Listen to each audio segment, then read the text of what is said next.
Mi gente, you already know who it is. It's the radioactive pop with Danny Limelight, United Wrestling Network World Heavyweight Champion. And make sure you tune into the Alliance blog every week.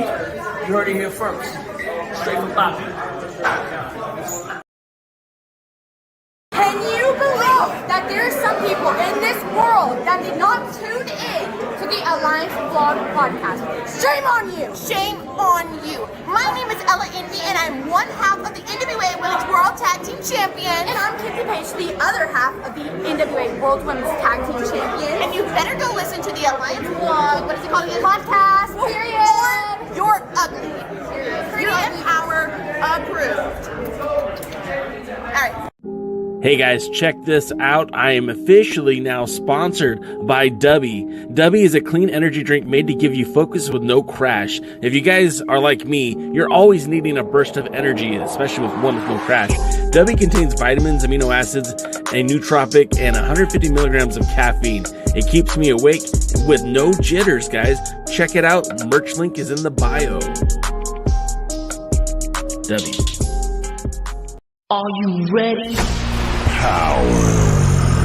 You want answers? I think I'm entitled. You want answers? I want the truth! You can't handle the truth! What we've got here is failure to communicate. I'm building an alliance.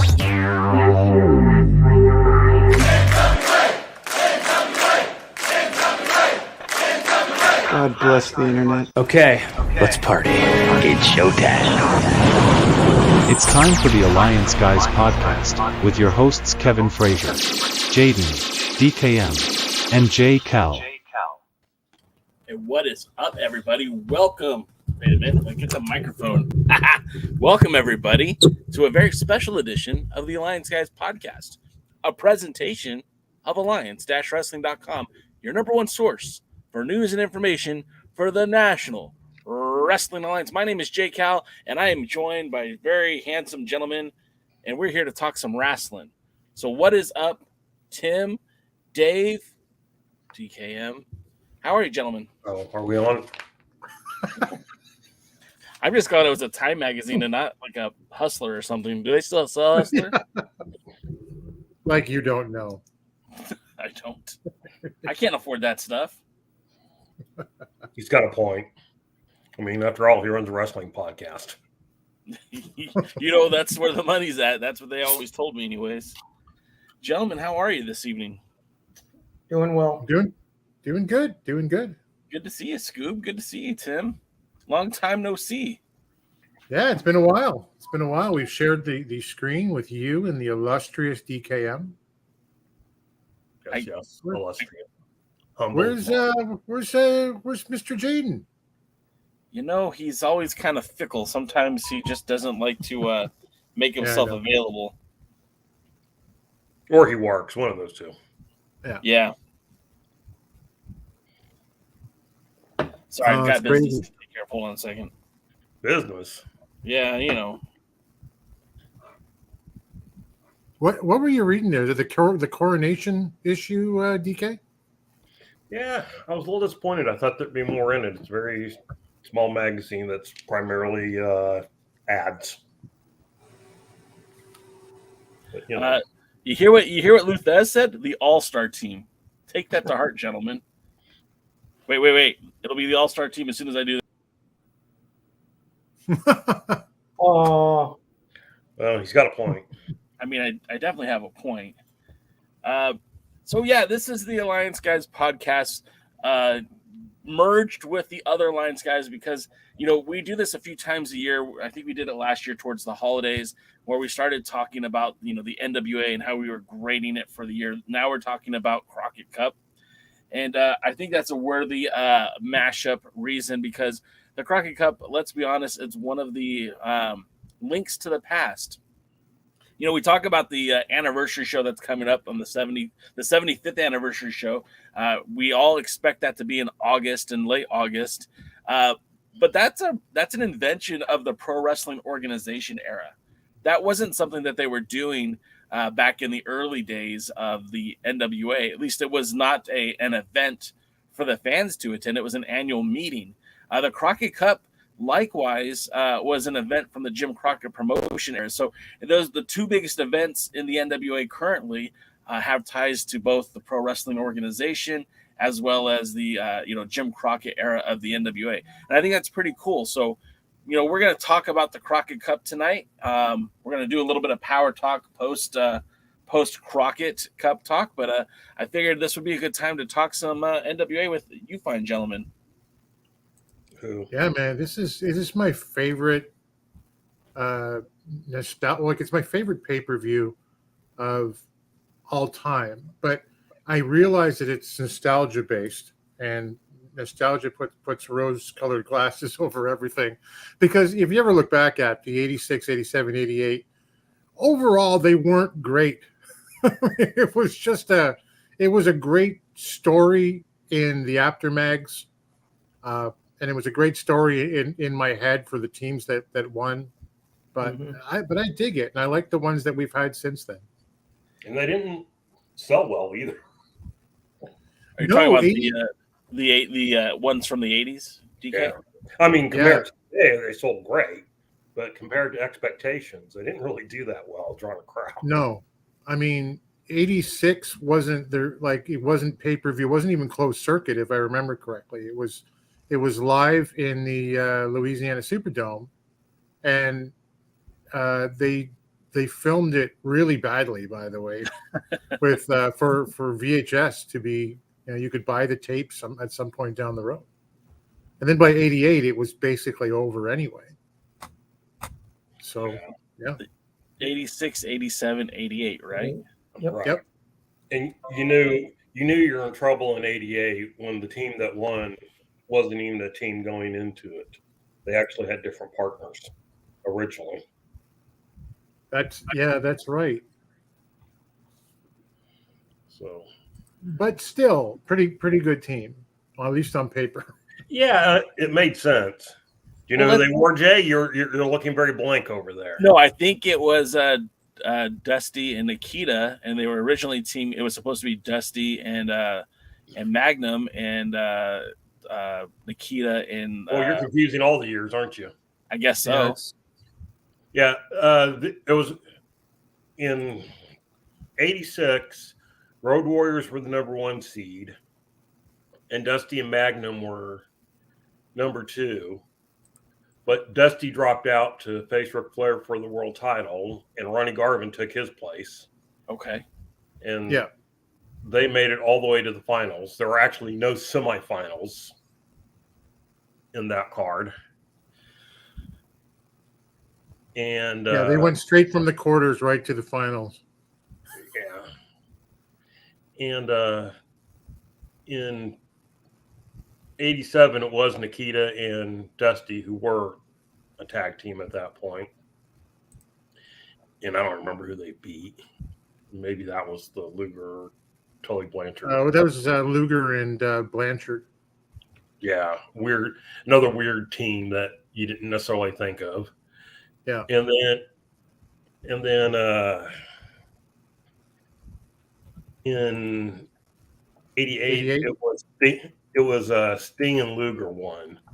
Who were their partners going into the Cup then? Hold on a second. See, in my brain, because I'm a little bit younger than you, DK, not by much, but a little bit. I have this long-standing memory of Luger and Sting being tag team partners. So to me, it's always even during the Horseman era when Luger was out there wrestling for the world's title and Sting comes out there in crutches and he's cheering on Luger and he's slapping him to get him pumped up for the match. Yeah, that was about a year later. Luger was supposed to be with Barry Windham, but that was when Barry turned. Yeah, but I think.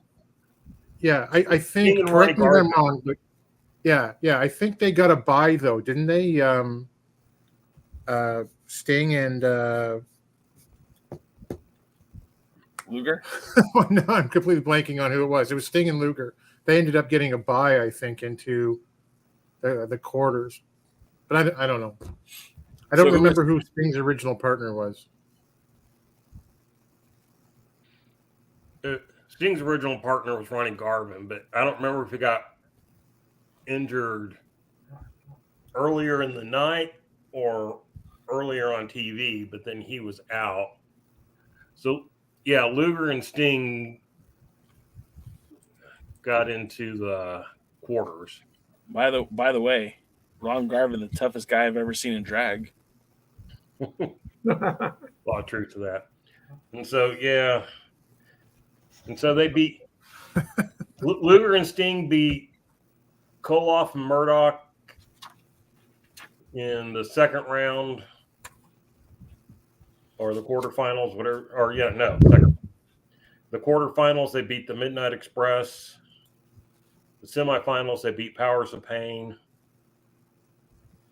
And they beat Anderson and Blanchard, who were the actual world tag team champions at that point.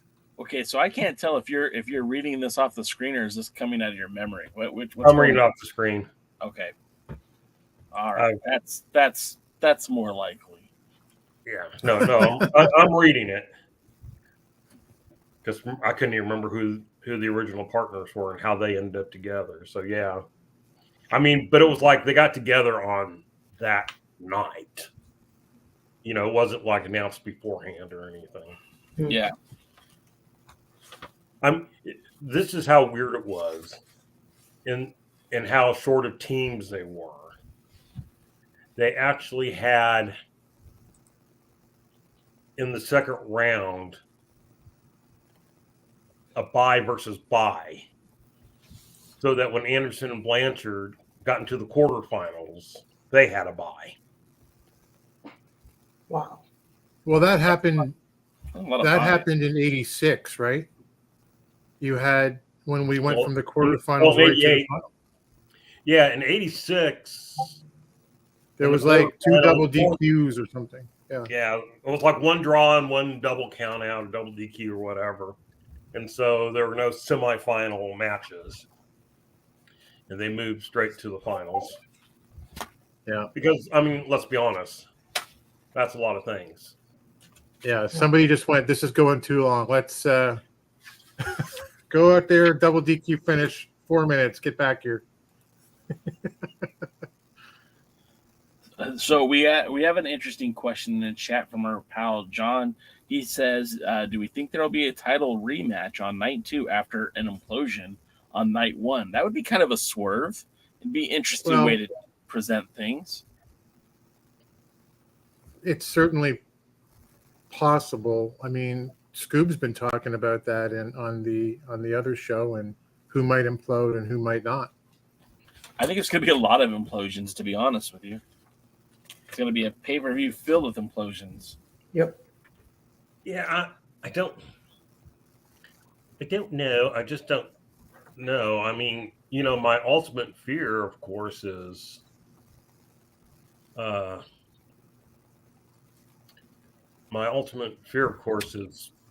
Tyrus and Adonis winning. I didn't, when I filled up my brackets, I didn't choose to go this way, but I think the greatest gift, if they go the distance, would be Tyrus and Adonis in the finals against Latimer and Titus. And like my dream would be Tyrus is crawling to the corner and Adonis is reaching for the hot tag, and he just, and all three of them beat the champ down, and Latimer and Titus take the win, and Adonis takes the mic and says, "Sorry, champ, it's strictly business." You know, and then they just reform the group, make Kamille heel again. You know, that's so what let me tell you why that can't happen. Let me tell you why it can't happen. Because if we remember our history, Nick Aldis, along with Mickie James, filed for a few copyrights prior to both of them ending their relationship with the NWA. One of them was Mickie James copyrighted the term "Empower" for a pay-per-view, and Nick Aldis copyrighted the term "Strictly Business" for a wrestling stable. So I did not know about the latter part of that. So Jay? Yes, sir. Instead of it just being strictly business, hey guys, it's just business, and they're just business. Boom. BIS or BIZ NESS. It's just business. Wait a minute. They gave Tyrus and Adonis a team name? No. Are you sure? They did. The Midnight Riders. Midnight Riders. They're named after Dusty Rhodes and They are named after. and Bill Watts. We don't need you know, any more.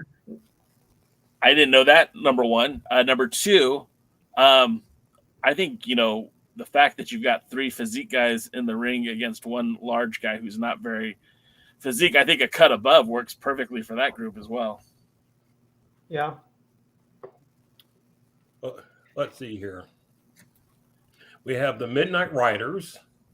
The Morton. Where is that listed? Because I was just on the website today and I didn't see that. Wikipedia. Oh, see, that's just some a-hole doing that then. No, I've seen it. What did you Kyle say, was- Scoop? yeah. Kyle, yeah, it was Kyle. Like I said, some a-hole. Just kidding, Kyle. I was going to say, so you're both right then.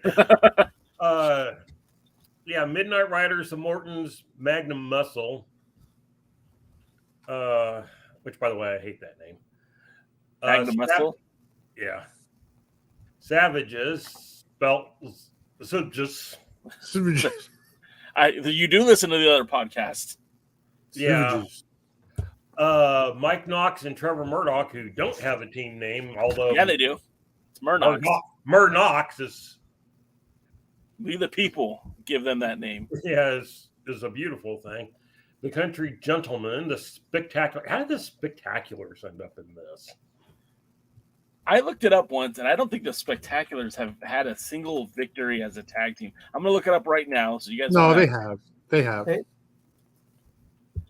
sure about that? Actually, they won a qualifying match, right, Scoop? Yep. They beat Rolando and what was it, Eric Jackson. Yeah, but they did also win before that. Yeah, they may have 2 whole victories to their name. Kind of like the Mohicans beating the Gladiators. Judias and Max the Impaler, Law of Rebellion. The AAA teams. Cut above again. So going back to Brothers of Funstruction. Oh, who's that? What? Gosh. Oh, The geez. Clowns. They're the Brothers of Funstruction? That's what this says. The more you say it, the more I like it. It's showing the Fixers. Of course, they've already lost, but Heat Seekers, Blunt Force Trauma, or are they getting a last chance to come back in? So, last chance is Daisy Kill and Talos, Gags and Sal, the Outrunners, who were announced as the 4th tag team, and friend of the show, Jeremiah Plunkett, and Eric Jackson. Turbo Floyd and Truth Magnum. Yeah. I am not familiar with the Outrunners, but when I see them, I immediately think of the Midnight Heat. I just wish that they would have brought in the Midnight Heat. That's a good analogy. I like Truth Magnum. When I see names like Turbo Floyd and Truth Magnum, I immediately think of the 50 person draw gym promotion that ran, for 3 shows over 5 months, and you never hear from them again. So anyway, let's get real quick. I want to point this out about the Spectaculars. They've been teaming since June of 2022. They lost to the Commonwealth Connection at the 74th TV show, as the post 74 TV show. They lost in the tag team title Battle Royal, which I guess that doesn't really count. They defeat the Miserably Faithful on an episode of USA. They lost, or I guess they teamed. No, I'm sorry. They lost in a, 8-man tag, two tag team. Anyways, they beat Rolando and the Cardona family. Oh, excuse me. They teamed with Rolando to defeat the Cardona family. They lost to the Fixers. They defeated the Cardonas. They lost to the Country Gentlemen twice, and then defeated Jackson and Rolando to qualify. So I stand corrected. they have a few more wins than I thought they would. How'd the Fixers get back in? What did I miss? They just kind of put them in. Like the booking, the booking for this, and I'm going to. If you guys didn't hear Tim's thoughts on this yesterday, go back and watch it after the show because Tim eloquently said a lot of the things that I've been thinking. However, the end of the day is I don't need Billy Corgan to book this show to what I would expect the show to be. I get it. My taste might not be everyone's taste, and I understand that. I could live with that. My problem is I just want Billy to book a good show. And if he thinks that a good show is tyrus, I'm going to tell you he's wrong. If he thinks that throwing tag teams together to make the Crockett Cup is going to make this like a great show, you're wrong. It's just I'm excited about the tag team tournament. I'm very much excited about it. But like some of these teams that are in here, I could have done without. Yabo the Clown. What's my connection to Yabo the Clown? I get it. He's supposed to lose. Sure. Great. I have no connection to that guy. Half the tag teams in here, I have zero connection to. If I didn't interview, Sean Donovan, I wouldn't have had a connection to Sent to Slaughter. They've done nothing to promote them on the card at all, except for, hey, remember Dan Maff? And they have video footage of Dan Maff in the NWA. They could have used that to hype it up. No, just here's a graphic. Yeah, Fuzz, let's throw it up here. Got to it before me. Kyle overdubbed something about them petitioning for the Fixers to get in. So that the Fixers, Kyle said, they made an appeal to the NWA because they're former U.S. Tag Team Champions and were allowed in. So, see, and this is my problem, just to go on what Jay's saying, is, look, you don't have to book things exactly the way I would book them because I actually don't take time to think things out and book through. Any booking things I do here are off the top of my head and normally in reaction to the crap I see. But you do need to make sense. Yes. Mm-hmm. And, this is where you get things that don't make sense when a team loses their qualifying match. But then it's like, well, we don't have a... I love Luthez. Yes. As soon as this podcast is over, DKM anoints himself as the king of the Fort Worth area and has a scepter that he points at people. Actually, my scepter broke. I need a new one. Damn it. Yeah, and that's not a joke, by the way. My scepter broke. I mean, look, again, I'm one of those that understands half the teams have to lose in the first round. I get that. And so you're not... so in I don't see some of these teams any worse than some of the teams that were in the original Crockett Cup, Yeah. And even with Jaden well, they teamed. It's like, well, sure, for like the 3 months before the Crockett Cup so that they could advertise them for the Crockett Cup. I'm looking through the teams right now, and we'll talk a little bit about this on the power discussion very briefly at the end of the show, but they made a team from Power qualify to be in the Crockett Cup, and it's not even the team that's in the Cup. And it's just, continuity issues and bad booking. It's, what Luthez said, it's bad booking, but it's starting to get to a point where the promoter keeps telling you how good of a booker he is, and he keeps making, glaring, bad booking decisions. And look, I'm not saying everything that Billy does is bad because there's a lot of good stuff that I enjoy about the NWA. A lot of stuff that I wouldn't necessarily think I would enjoy that when it plays out, I'm like, yeah, that was pretty good. But then a lot of the stuff is just problematic about, again, you don't have continuity. You don't have good storyline. You're throwing together a tournament. It's a prestigious tournament. Get some better tag teams. I agree. DK, I agree. There's some teams that are here just to lose, and I understand that. But why are you going to bring in somebody like Dan Maff and Sean Donovan if they're just there to lose? Why are you going to bring in Flip Gordon and Fodder just to have them lose? It's not like Fodder's winning a ton. No, but Flip Gordon has always been kind of held in high regard with NWA fans. Going back to the first Crockett Cup that Billy put on with Ring of Honor. So it's just, I don't know. look, and we'll get into this in just a few more minutes. We'll get through our whole our list and we'll compare and contrast notes here. But I'm hopeful that this is going to be a good pay-per-view. I know that in the past, the NWA has delivered pay-per-views that I found extremely enjoyable, but the whole build-up to this pay-per-view has been below average, subpar. You know what I think part of it is too is that there seems to be a perception that more teams is better, and it's not. Oh. Even if you stick in the Lightning One era, right? If in 2019 there were what 12 teams in the quarters, I think is what they started with, and you had the Briscoes, you had the Rock and Roll Express, who we all love and adore Ricky, but he had a little tiny bit of juice left in 2019.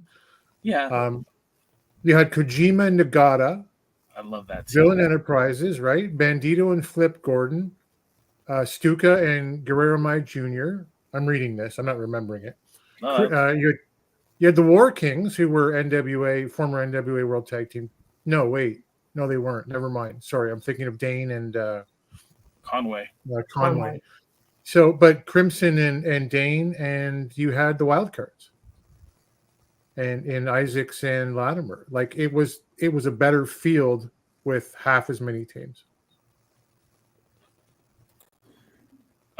John brings up another good point. Flip's Ring of Honor Crockett Cup match was amazing as rebroadcasted on USA. Why put that old match over that way if he's just going to be stuck with a newbie and squashed? Almost seems insulting. I mean, we don't know that he's going to get squashed in the first round.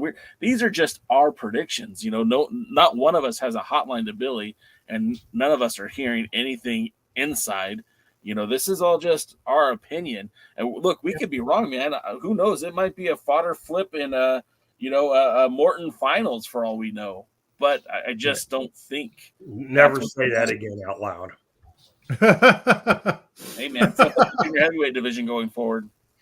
Hey, but this does bring up. So we've been talking about Billy, and Billy's had some responses earlier. We talked a little bit about it last week. What he doesn't book for the fans. We kind of agree. And I'm kind of going to reiterate something I said and disagree with Jaden's response to it. So maybe that'll bring him on. But you got to say his name 3 times like Beetlejuice. Jaden. Anyway, we brought Scooby on.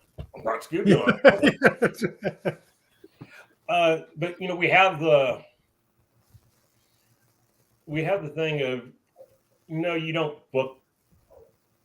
you don't book to what the fans are saying and yelling out today or tomorrow, right? Because fans are fickle, and the same fans that were ready for Roman Reigns to win the title when he was part of the Shield didn't want Roman Reigns to win the title because they like Danielson better. Yeah. And everything. But you do have to take into account what the fans like to a certain point. Jaden was saying, he goes, well, if you book it well or whatever, it doesn't matter what the fans like. But the fans are either going to like or not like what you do. Now you scared off Tim. What are you doing there? I'm just fixing something. I'll be right back. So yeah, you do have to listen to the general things and, run with it. I mean, a lot of people are upset they didn't have Sami Zayn beat Roman Reigns. And it was like, boy, that would have been the worst decision ever. I mean, yes, you would have got a huge pop. I don't doubt that. But Ronnie Garvin got a huge pop when he won the NWA World Title. Fans went crazy. And then they're like, they were like, wait, Ronnie Garvin's world champion? Yep. And not only were they like, wait, Ronnie Garvin's world champion, but then they're just like, man, he's just going to lose it at Starrcade anyway. Because we all knew what was happening. And so, I'm chasing them all the way today.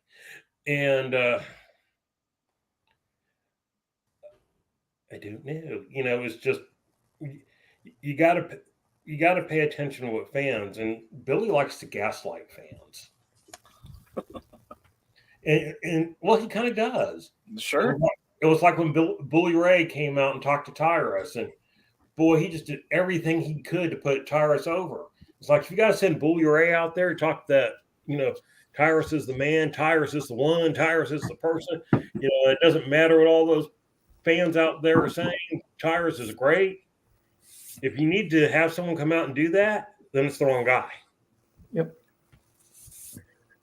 If you have to tell the fans they're wrong, you got the wrong guy. And so then Billy has this other article, you know, about how, or interview that is into an article about, you know, Tyrus brings the heat. And I don't know what heat he brings. He brings go home. You know, go away. I see that. You know, go away heat.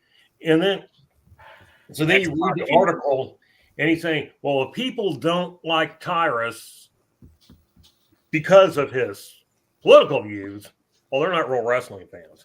Well, first of all, excuse me for, you know, excuse me, but I don't think you get to determine what a real wrestling fan is. Nope. I don't care who you are. And secondly, let's be honest, the only reason Tyrus is champion is because he's on some show where he's sharing his political views. Because Billy likes to see the NWA mentioned all the time on the show, or the belt sitting there, or whatever. And the only heat he brings is, like I said, you know, when they turn the oven on. Yes, that may be the case.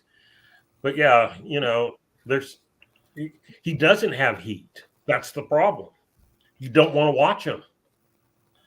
I kind of disagree a little bit, but not what you're saying, but what you're pointing out.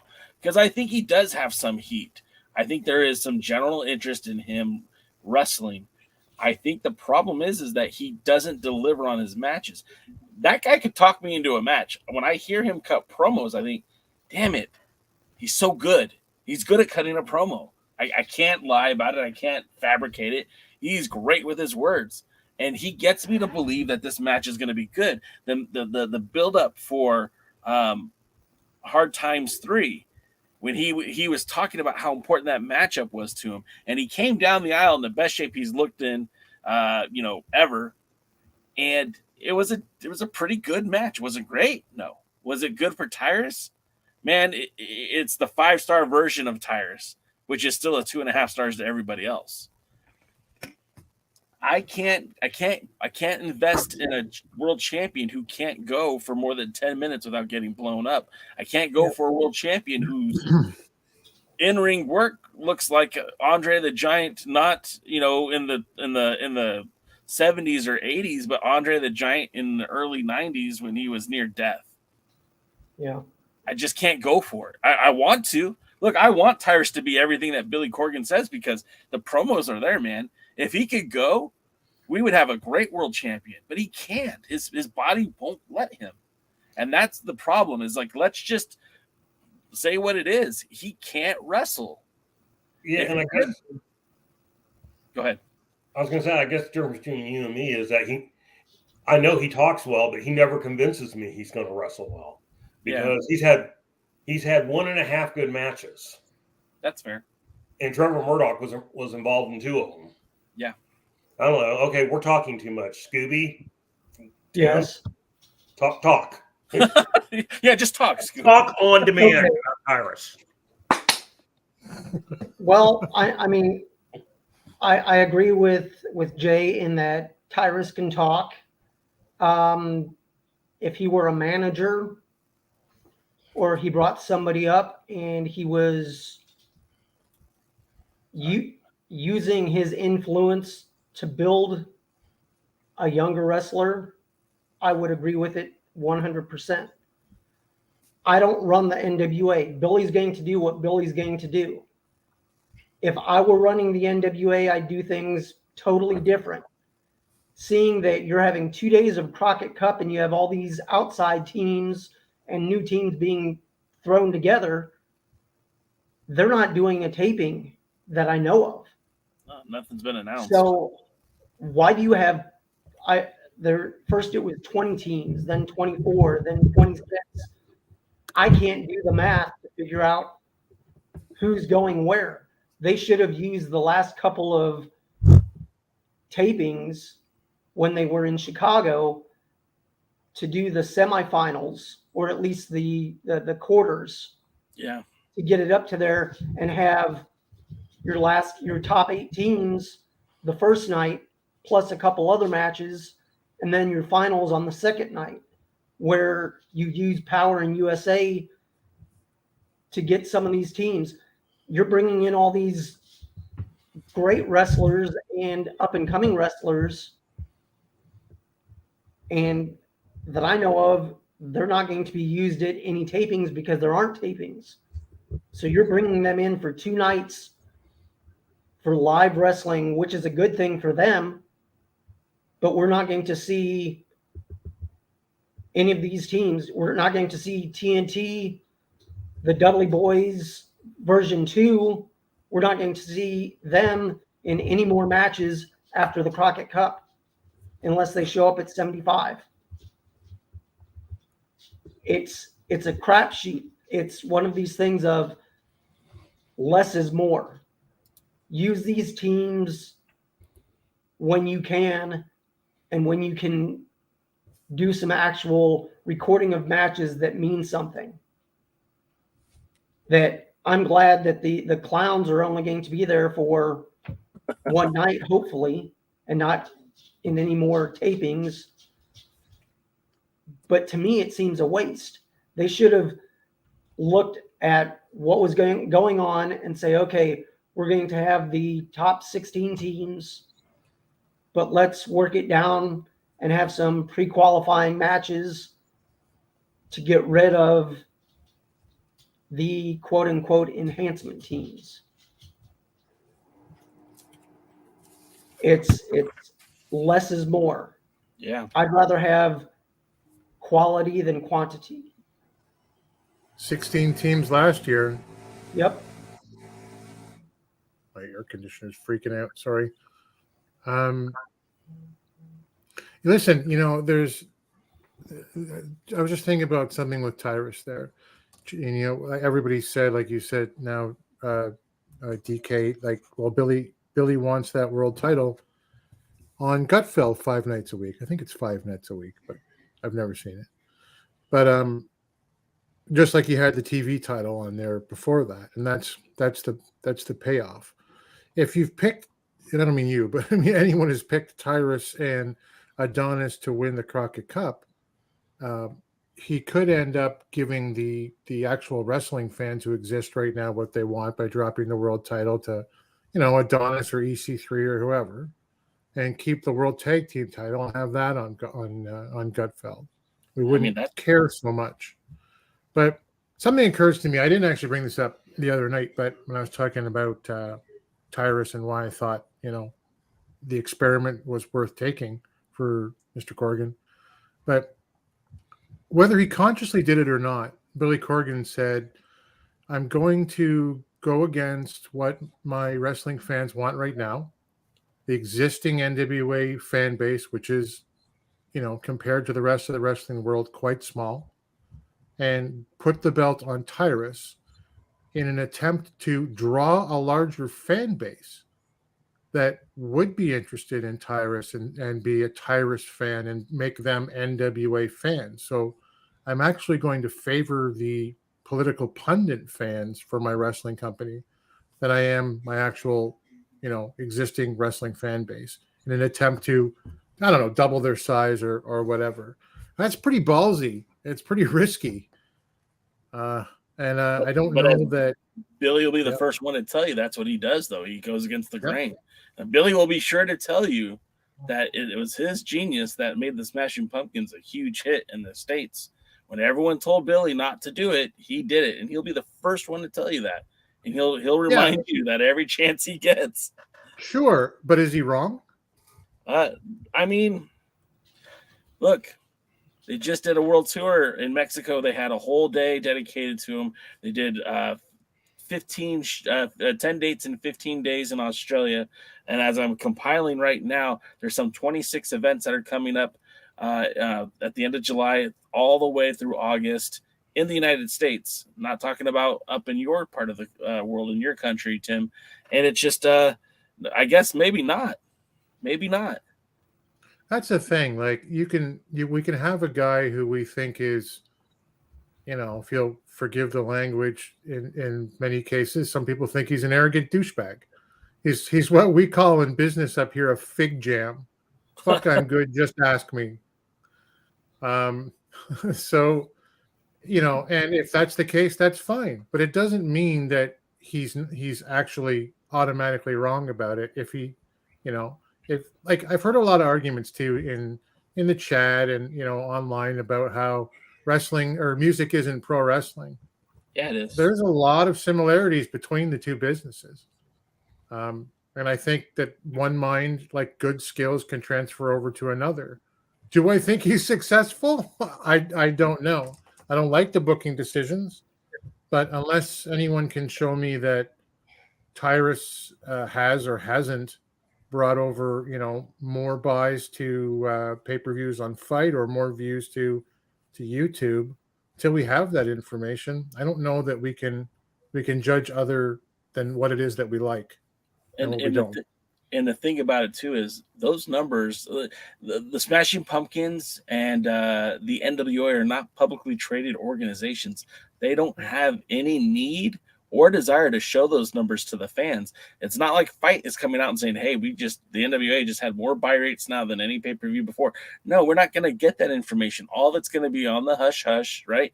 None of it's going to be brought to the present unless, and I could be mistaken, if those numbers were incredible, they would be the first ones to tell us. That NWA is very quick to self-promote when they do something right. And we haven't heard in a long time, like, oh, we sold out this show.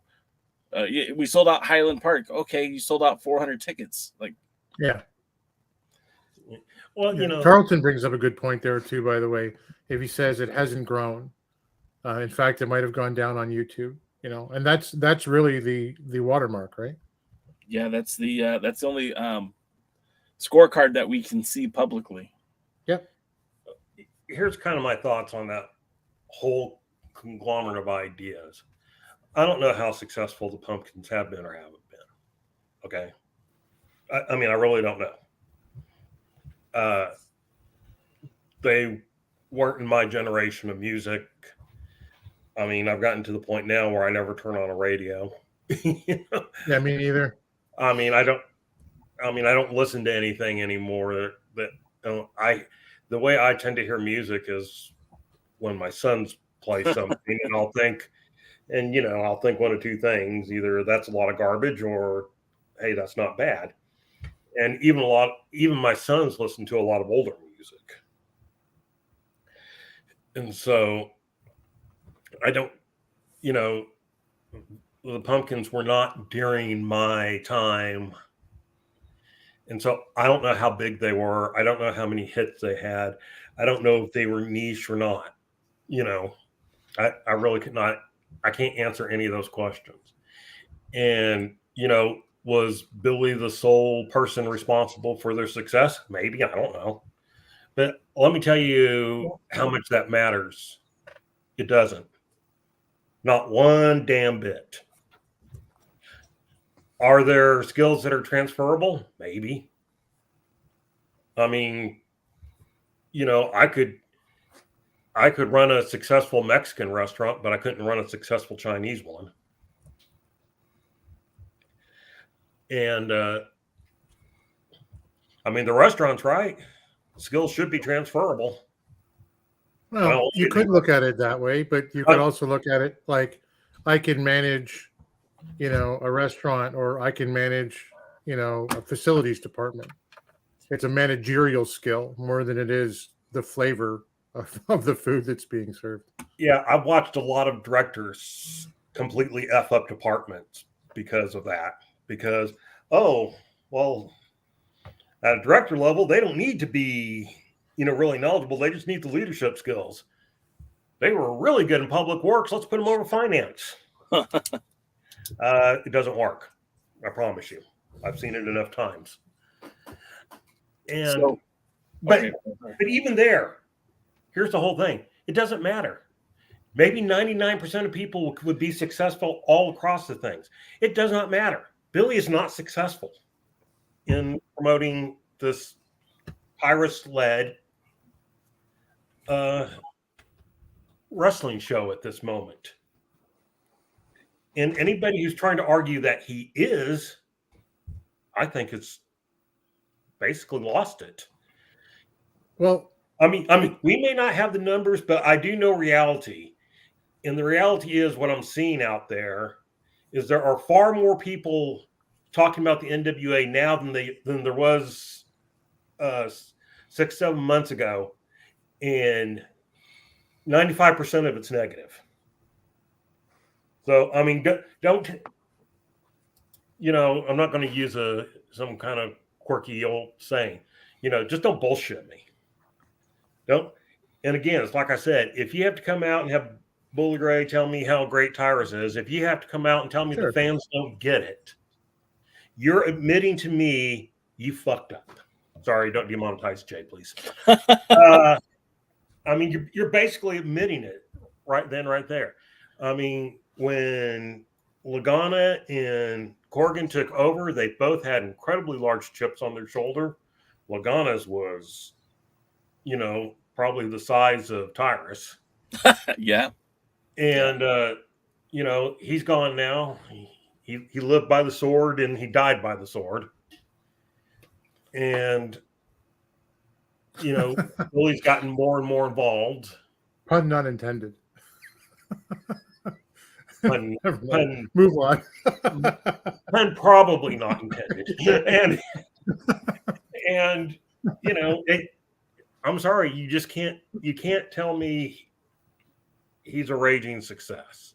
Okay, so if I may, you can't even tell me he's a moderate success. We're on the same page. I agree that it probably hasn't worked, at least from a fan perspective. 100% hasn't. Let's say I don't know how long Tyrus has been champ. Let's say 6 months, though. Okay, something like that. If 6 months, sure. Okay, so if 6 months ago, and you're running the NWA, one of the most popular, like a participant, a featured pundit on a one of, if not the most popular, it's way up there from what I understand, show on Fox TV, has 2 million viewers a night. You have the opportunity to put your title on that guy who's going to carry it onto the program. Would you say 6 months ago, not knowing how it's turned out, that you would at least consider the experiment? Okay, here's why my answer is no, of course not.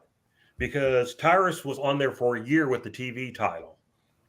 Anybody who was interested in wrestling and Tyrus, and what the heck happened to my screen? Anybody who was interested in wrestling and Tyrus and wanted to see the NWA, who was part of Gutfield, they already had their opportunity. That's a good point. Suddenly putting it's a fair argument, yeah. Suddenly putting the world title on him in place of the TV title, not going to make a difference. You're either interested in wrestling and you're interested in the NWA. I mean, that TV belt that he held is as well known as the pounds of gold. But Jay likes to just knock everything down. But knock over everything he has on his desk. But such a pretty belt too, with the red on silver. Tim, don't you think it's a pretty belt? I think the red on silver plates are wonderful. It's just a shame it's not on black leather. Oh, why would you want to do that? Why would you people like Jaden would want it on black leather? Yeah. Are you saying you're like Jaden? Jaden and I agree on avocados and the black leather television title. Everybody with intelligence agrees with us on avocado. Yeah. You know what? We're having avocado barbecue. That's what we're going to have. I already planned it out. We're good. Hey, I wanted to point something out real quick. We asked about how successful Billy Corgan is as a musician. So I went to the Billboard.com website and looked up Smashing Pumpkins. And although, DKM said Smashing Pumpkins wasn't his genre, that wasn't it was after his time in music, but it was right smack dab in my time with music. And the grunge music was very much and still is a very important part of my life. And I love grunge music. And a lot of times Smashing Pumpkins is qualified as grunge music, which I completely disagree with. But no, alternative. Yeah, I would call them alternative too. But that's a lot of people from that era consider them grunge music, like Nirvana, Pearl Jam, Soundgarden, Alice in Chains, which I completely disagree with. But they Billboard Top 100. How many number one hits did they have? How many top 10 hits have they had? But they did have 8 songs that charted on the Billboard Hot 100. And, 1979 that came out in 96, the peak spot was 12. Tonight came out in 96, the peak spot was 36. 33 that also came out in 96, peak spot was 39. Ava Adore came out in 98, top spot 42. Bullet with the Butterfly Wings came out in 95, top spot was 22. Perfect came out in 98, 54. Tarantula came out in 2007, 54. Doomsday Clock, which came out in 07, 97. So I guess what I'm trying to say is nothing that Billy Corgan produced, at least in terms of Billboard, trended. Is he still making money with music? Absolutely. Is he still a rock star and rich and famous because of music? Absolutely. But maybe he isn't as good as a rock star as a lot of people think he is, at least not by the popular opinion. I hate to have maneuvered myself into the position of the guy who's going to consistently defend Billy here, because I'm with all you guys on the lack of success around the booking, and the direction of the NWA. But he does have 2 Grammy Awards. He has an American Music Award. Can't argue with the success. I can't argue. He's got MTV Video Music Award from back in the day. MTV's. I'm just saying. He's they've got. I mean, somebody get Pam on here. She'll rip us to shreds. And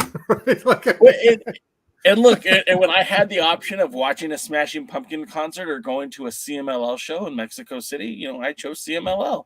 Hey, I would have driven. Let's go.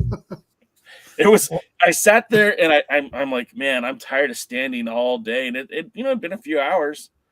And I'm like, I called my wife and I said, I'm kind of thinking about ditching the concert to go see CMLL. And she's like, what are you still doing there? Go. Like, yeah, what am I still doing here? Let's go. I know like 2 of their songs. I know Scoob's the music guy. I'm sure he could probably tell us how successful they are. But well, if you look at them, I mean, Jay, you're looking at the Billboard charts, which is basically everything thrown into one. But if you look at the rock, modern rock, now he's considered quote unquote some classic rock. But in the alternative world, he's probably in the Pumpkins are probably in the top 10, just fan wise, being where they were. Granted, they didn't really fit into the grunge. They were more of the rock alternative, not an alternative to regular music, but they had the hard rock sound, but it was just turned on its side. Yeah. They have roughly, I mean, chart wise on the regular Billboard charts, like you said, they weren't high up there, but on the all-time alternative rock and modern tracks, they're, I think, either 7th or 8th. I mean, that's very high up there. But when you look at things like that, it also includes, excuse me, you look at some bands and go, oh, well, they're just different. They have their fans, and that's it. You have people that look at like 9 Inch Nails. They're not for everybody.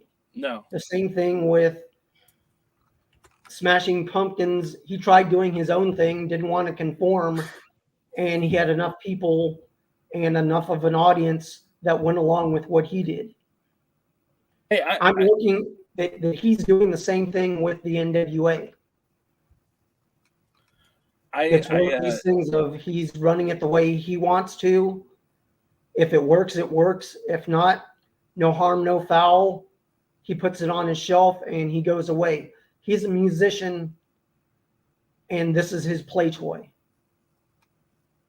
That there's a lot of truth to that. And again, to kind of just echo what Scoob said, like, look, my favorite band is Pearl Jam. I know that's not everyone's cup of tea. I know not everybody loves Pearl Jam the way I do. And yeah, Pearl Jam, if you look at what they've done on the charts and stuff, they've never had a number one hit either, right? I get that. And it's still, there's a cult-like following of a band like Pearl Jam. They have their own XM station, and XM is teased and flirted with the idea of having a Smashing Pumpkin station. It's one of those things where, of course, it's a matter of taste, right? And and I don't hate the Smashing Pumpkins. I don't hate Billy Corgan, right?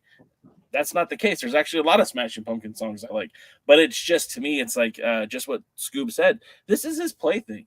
And I saw in the on the Facebook group that I'm a part of, the NWA, I think it's Unfiltered, maybe it's Uncensored, one of those. Unfiltered, yeah. Yeah, Terry McDermott runs the group, I think, and he posed the question. He's like, my heart breaks for the NWA because of Billy Corgan, but like at the end of the day, Billy Corgan, you could credit him with saving the NWA because it was on its last legs, guys.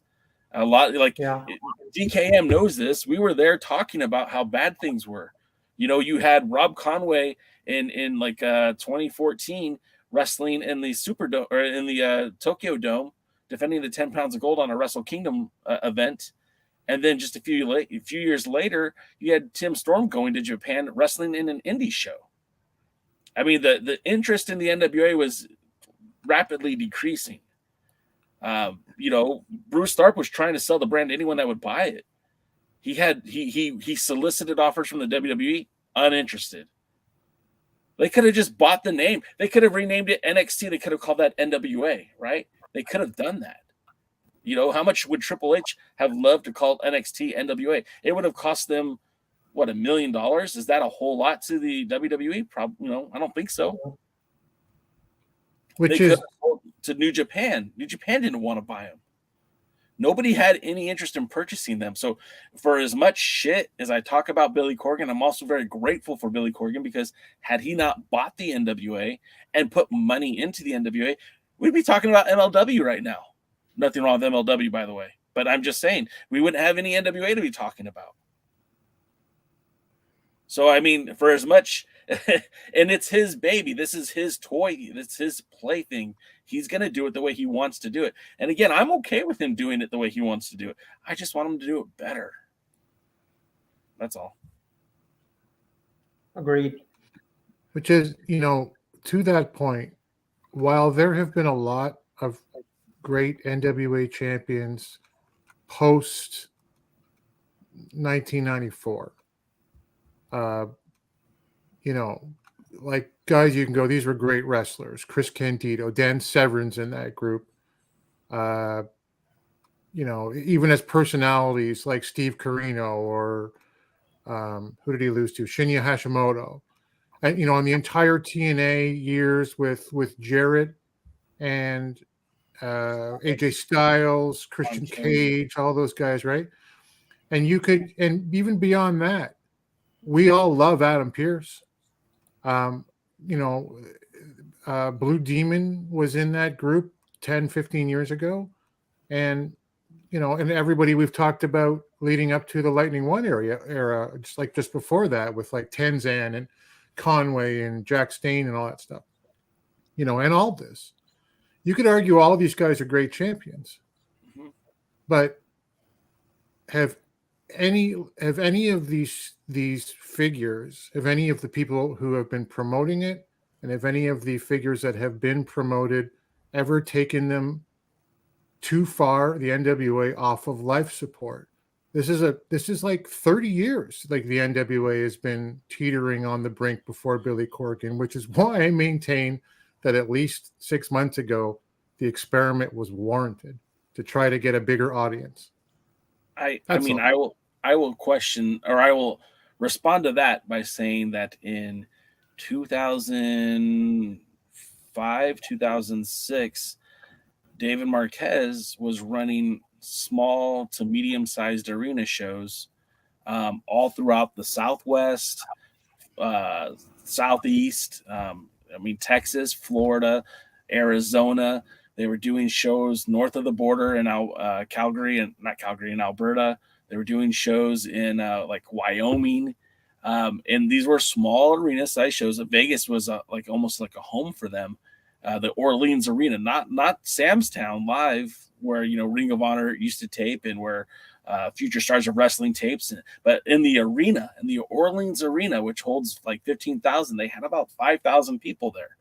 They even had the 60th anniversary show, not at the Nashville Fairgrounds. They were in the Phillips Arena. Was it a sold out crowd? No, but there were more people in the Phillips Arena than there were at the 70th anniversary show to see Cody.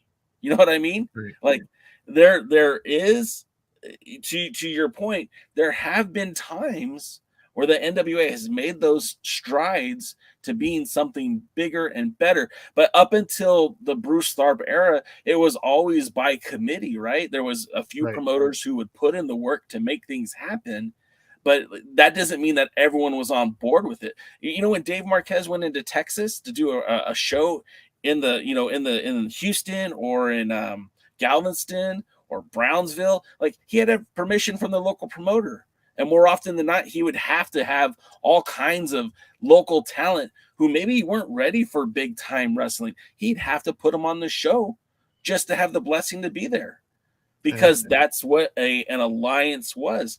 Bruce Tharp, I don't think he did this intentionally, or maybe he did, but when he changed the dynamic of the NWA, he went from a membership base to a licensing base so that he could keep control. Him and Bruce, Chris, and Fred had control, and then it was just whittling down the members. And once he whittled down the remaining members of the NWA to just himself, he was in full control of the NWA, and that's when he tried to sell it. So, I guess the point I'm trying to make is, I think there were times, right? I think there were times where the NWA could have made that next step, but unlike what Billy Corgan has now, which is total autonomy, they never had that before. Sure. Excuse me for 1 second. I'll be right back. Well, fine. Abandon us. Yeah, I've heard comparisons to, like, it's a terrible experiment. The experiment to have Tyrus as your champ, if you look at David Arquette in WCW as world champ, same thing. It's not the same thing. It's similar in the sense that they're both celebrities, but whether you think he's a good wrestler or not, nobody does. Tyrus is a wrestler, and what Tyrus could bring to the NWA was never in the ring. It was on Fox late night television. Well, I hate the thought of hot-shotting titles. And it's something that, for the most part, they've avoided. For the world title, at least. They've done it with some others. But if you wanted to hot shot Tyrus, you'd need a really big shot. And we've got Willie in the chat now. What's going on? But anyway, I could see an argument for that. Put the title on him for a month, put it on Gutfield for a month, yay. Again, like I said, after a year of having the TV title on there. Yeah. It should have been the national title, I think. But anyway. Anyway, going back, we can talk about the success that past promotions had or didn't have. We can look at how bad AEW is, or how bad WWE is, or how bad Joe Schmo's promotion down the street is. It's all irrelevant. what I'm looking at, I judge everything independently. So it doesn't matter to me what the NWA was under Tharp. Sure. Tharp's gone now. Bye. He's Lavender Jones, or White Lavender Jones, or whatever his name is. He's got the best smoke. I guess, sure. He's smoking something. By his own admission, I think. No, he definitely. And, okay, fine. But he's gone now. And Billy's had the NWA for about 6 years. 6 years. Mm-hmm. I guess it'll be 6 years this fall. And so all I'm worried about right now is what is the NWA right now? I don't even care what the NWA was pre-pandemic. Yeah, you can't. It's not the same as it was. You know, that was then. What is it now? Yeah.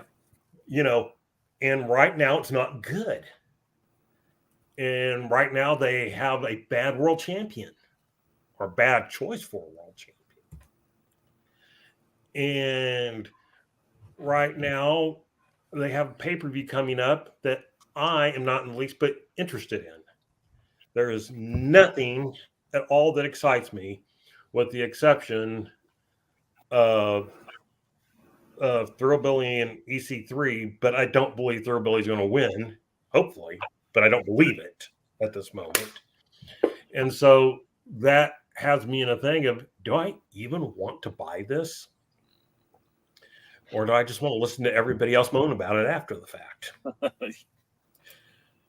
I love that. If everybody else sings praises about it, I can go back and buy it and then watch it. But, Sure. you know, I can't not unbuy it. They don't do refunds. Yeah, you know, and not after you've seen it. Although I think you should be able to sue for, you know, emotional damage or something. And so, you know, so again, we can talk about the past. We can talk about the way things were. We can talk about whether Billy is or isn't successful in the music business. By the way, Kermit the Frog had a hit that made, you know, the number 25. So, Great song. yeah. It's not And even so- being green. Rainbow Connection, actually. Rainbow Connection, yeah. So, Someday that was their only we'll good find- movie too, come to think of it. But you know, it's just here now. You know, and we've said this for a while. Some of us, if this just wasn't a passion that we're connected to, we would have stopped watching a long, long time ago. And it bothers me that sometimes I can watch the show and go, hey, that was a really good show. And then get hit with 3 weeks of, oh my gosh. Well, yeah, 100%. John just said in the chat, and I think most of us agree with that. Yep, each new show and taping is a chance for them to succeed or fail. The caveat to that is we get our hopes up when the show starts looking good. We get excited, and we'll tell you. Like DK and I have been doing this for such a long time. We started covering this show when it aired, when it first started back in 2019. We were talking about this show, and you know, there were parts where it was great, and there was parts where it was god awful. And you know, here it is, almost 6 years later, and we're still saying the same thing.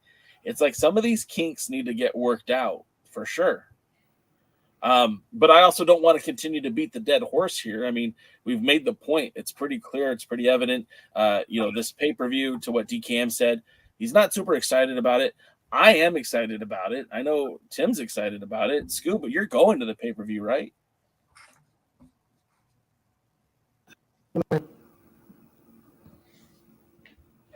So, I mean, at least there is some interest from the fans. Okay, you know. so why are you excited about it, Jay? I mean, what is it that has got you truly excited to where you're happily spending your money? So it's hard for me to divorce the legacy and the passion that I have for the NWA to my current fandom. I just can't do it. So like the legacy of that cup, although it was, you know, kind of halted after 3 years, to me, it's still kind of cool that they bring it back. It's, you know, and I hope that I'm not stealing any of Tim's thunder here, but it's like the Stanley Cup, right? The reason why it's so amazing and significant is the history and legacy that's associated with it. To me, man, could you imagine if the NWA had continuously worked with the Crockett Foundation throughout all these years, and they would have done this tag team tournament every year? Like, that would have been awesome. Obviously, they didn't, but I still like the history and tradition that's connected to it. Then the second part of it is there's some tag teams in here that I kind of want to see. Sent to Slaughter is a team that I knew nothing about, but I kind of, Sean Donovan won me over, man. I'm actually kind of hoping that they shock the world. I want to see Blunt Force Trauma and actually have some serious wrestling matches where Stevens isn't inside the ring getting interfering. And I think at a pay-per-view, we might get that. I want to see La Rebellion get tested. The team that they lost to at the last Crockett Cup was the Briscoes, right? That's who eliminated them, right? Yep. No. Was it? I mean, I can pull it up. No, they were eliminated by the Commonwealth Connection. Oh, Commonwealth Connection, yeah. And they ended up winning. Commonwealth Connection eliminated them to make it into the finals. Yeah. And Briscoes won. Okay. And then they lost their tag championship match. And you're right. Okay. You're right. But I still would like to see them get tested because I don't feel like there's been a very a good challenge for the La Rebellion since Hakari departed from the brand. There's a lot of matches that I'm looking forward to, and of course the aforementioned EC3 versus Thrillbilly. That's going to be a very telling match for me. If EC3 walks away with that match a clean victory, then I don't think that the hopes that I have for Thrillbilly are going to materialize. But if it's a tough battle and it goes back and forth, well, maybe he doesn't win to at night number one, but maybe they run it back at the 75th anniversary show. And I almost kind of hope they do that because I think a better way to build up that feud is to give it more time. But that's just me. I mean, who knows? I could be wrong. Won't be the first time. I admit to that. I'm not always right. Did either of you guys, Scoob or Tim, did you guys want to add anything to that? After you, Dave. Well, I enjoy tag team wrestling, and this is basically a buffet of tag team wrestling. The Crockett Cup, all different kinds of teams, different sizes, and I mean it's going to be a battle of styles.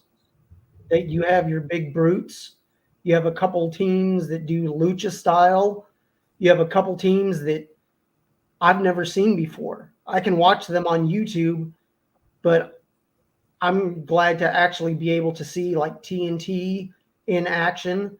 I'm stoked to see Tom Latimer and Rhett Titus, two of my favorite wrestlers, wrestle together. They've wrestled each other and it was a hell of a match. But to see them actually team and be on the same page, I'm loving that. And it's just one of these things of we can see storylines made of either teams imploding and breaking up or these new teams that have newly formed. I mean, like Kratos and Odinson, each of them on their own do their own thing. But to have them together, that's just a monster team. Let's see where it goes. I mean, it could be almost the end part 2. Mm-hmm. I don't mean to step in what you're saying, but like that's kind of what I feel like, and I don't want to speak ill of Paro, but he was obviously the kind of weaker part of that tag team when they were in the hunt of those tag team titles, right? Paro was always the weak link. Well, you replace him with a guy who won the tag titles, Kratos, who is everything that Paro really isn't. He moves well in the ring. He's I feel bad saying that about Paro. I see him put in the work. I've seen the videos. He looks like $1 million right now, but he struggled with his time in the NWA. Yeah. Sorry. I just had to, I like that pairing actually. But I'm looking forward to just seeing the different styles and just see what happens. That the Crockett Cup, that it seems that each of the pay-per-views that they do sets up the next season as to where they're going. Now, I'm not sure what they're planning on doing with Tyrus and Adonis, if they're going to go round number 2 of them battling, or if EC3 is going to be bumped up. But you have some guys that can wrestle and actually help Tyrus look decent in the ring. Yeah. It's just figuring out how long they can go match-wise and when they can take breaks, or when there can be quote-unquote outside interference and it doesn't hurt the match too much. But it just, I realize the Crockett Cup is for tag teams. And when they first announced that Tyrus was going to be in it with Adonis, I was like, man, there's hardly any belts being defended besides the women. Yeah. But then I'm like, okay, well, if in the long run, these matchups and these new teams forming end up having a decent to good story come out of it, I'm okay with him not defending the title, even though I'm old school in the 30 days defense of the 10 pounds of gold. But I mean, things change, so you just roll with the changes. I'm with Scoob. I like tag team wrestling better than I like singles wrestling. It's always been that way for me. I like the dynamics. I love the Crockett Cup for nostalgic reasons, like I said, but also the stories that can be told when you get all of these NWA and, potentially if the part that actually scares me, and maybe we should talk about it at some point, is that there's no tapings on the horizon that we know about. But the talent that can come in and be seen and that can help create new storylines. Like Dave's been talking about teams that could be super successful. What if Max and Judeus are one of the surprise? They end up going over the Now and Tyrus and Adonis. Like, what if that's the big team? Like, there's so many different possibilities. And I get excited for some of the teams that are coming in. No more of them than the Now. Have you guys heard this? Did you guys hear the Now on Busted Open this past week? No. I've known of the story. I didn't know all the connections to it. I heard you talk about it last night. And it's a great story. I mean, well, it's not a great story. It's a scary story, but the recovery and the path to get to the Crockett Cup. And in my notes for the Power, I mentioned, why I echoed your sentiment. They should have put that as part of the storyline. They should have built that into this Crockett Cup, because everyone loves an underdog, right? Everybody loves the come from behind story. Everyone wants to hear about the guy who almost didn't get it. That would have been an amazing story to tell. Instead, we just have him wrestle against 2 jobbers from Chicago. And, if that's how you wanted to reintroduce him to the NWA, then that would have been fine. But give them a real test.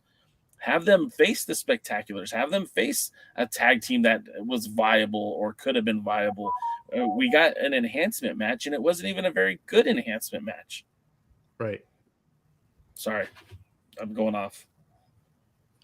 Yeah, I feel like if they told that story about the Now, and for anyone who doesn't know, Vic Delicious getting an infection twice and almost losing his leg twice, like being hours away from it, which is why we didn't see them for so long, and the recovery from both of those things. And, the day he was told in January, this January, that you can start walking again, Vic, he and Hale Collins started training for the Crockett Cup. Like, this is where they wanted to come back.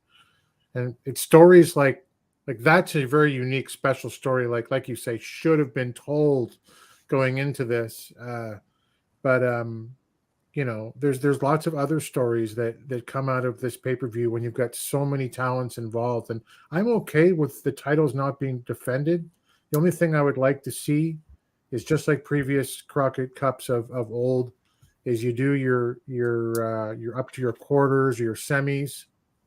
Then it's the world heavyweight champion Ric Flair defends against Ronnie Garvin or whatever it was, right?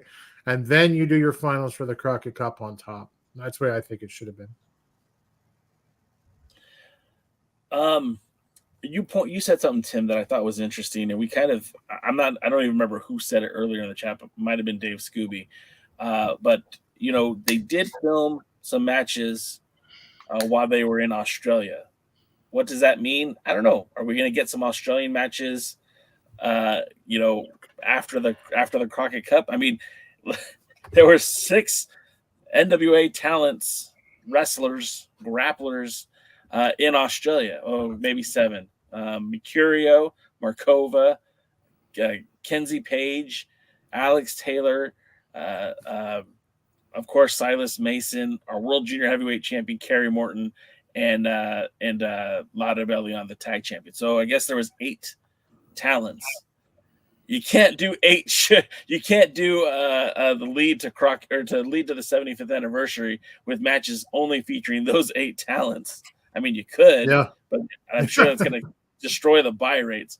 But then also to the point that we were talking about this whole Smashing Pumpkins tour. If they do exactly what they did for Mexico and apparently Australia, if they tape matches at each and one of these shows, I mean, there's 26 Smashing Pumpkin concerts between July 28th and September 9th. That goes through the Crockett Cup and even after the Crockett Cup. In fact, they go the Smashing Pumpkin. I'm sure Billy probably scheduled it this way. They go to the 25th. They have a concert on the 25th in New Hampshire. They take the 26th and 27th off, which for all intents and purposes is the Crockett Cup, and then he's back at it on the 30th of August.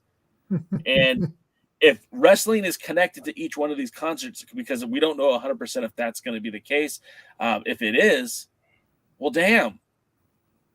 I mean, that's number one. You're taking your talents on the road with you. That's great for them. But also, that's going to give us a different look at the NWA, a very different vibe from what we had at the Georgia Broadcasting Studio, right? It'll be a very different version of the NWA than what we've grown accustomed to.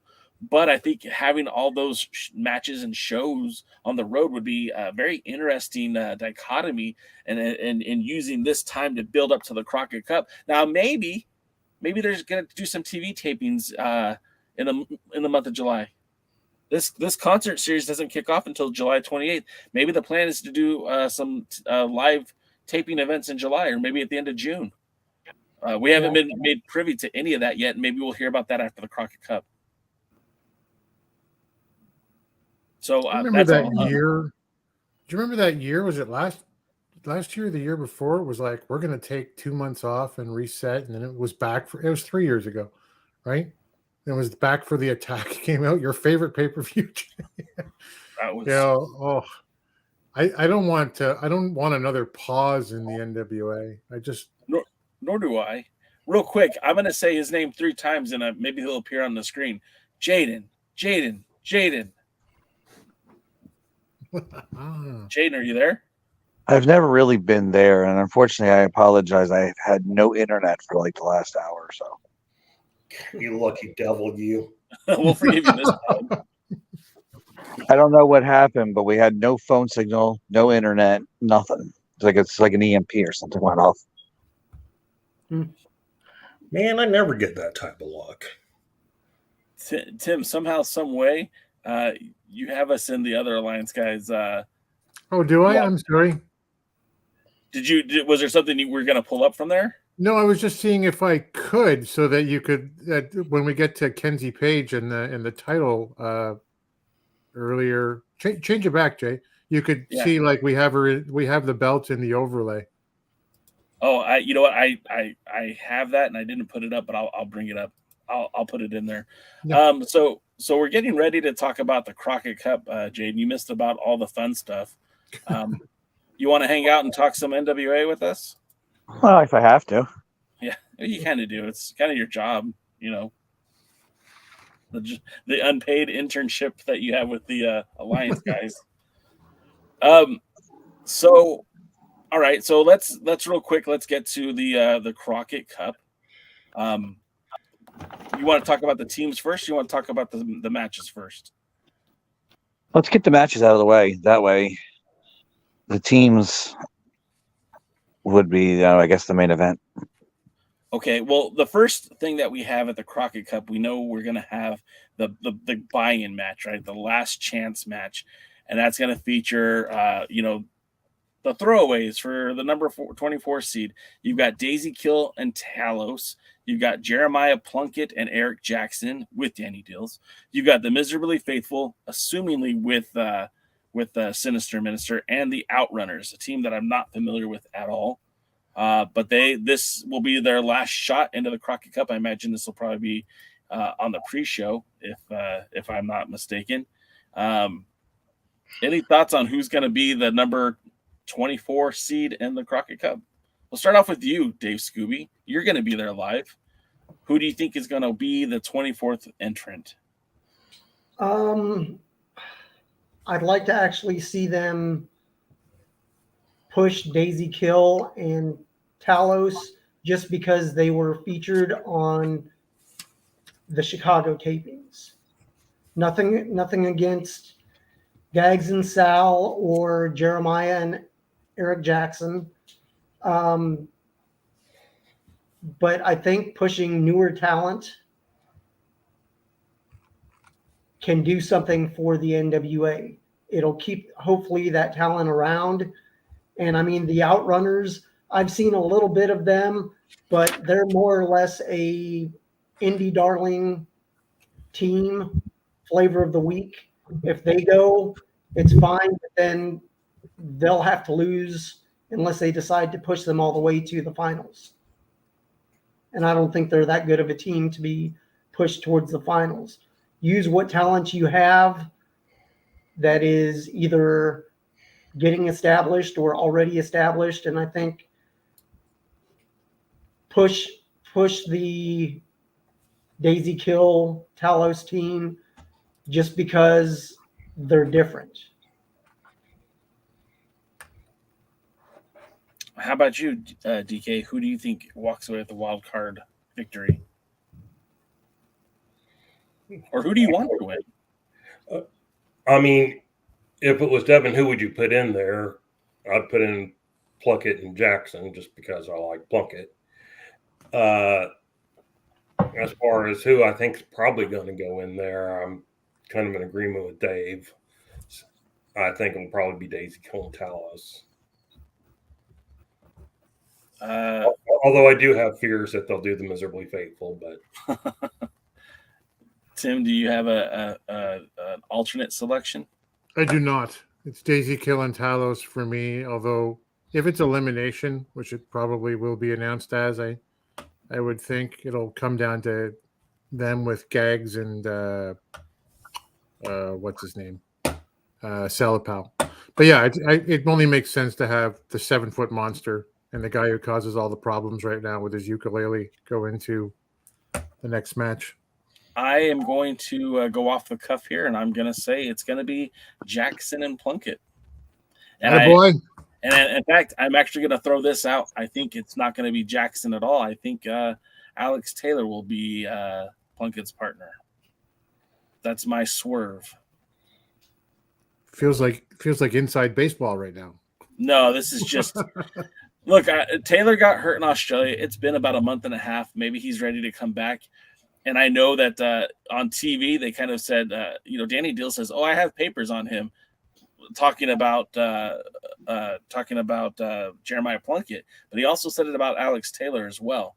Now you have, Eric Jackson, who I think is a student of Jeremiah Plunkett's, but and it's no disrespect intended to him, but the Ill-Begotten, even though that they were forced to break up, they none of them really adhered to that. Even they're still wrestling on the indies as Ill-Begotten. So when I read the tea leaves, if I was booking this is how I would book it. I'd bring in Alex Taylor and have him and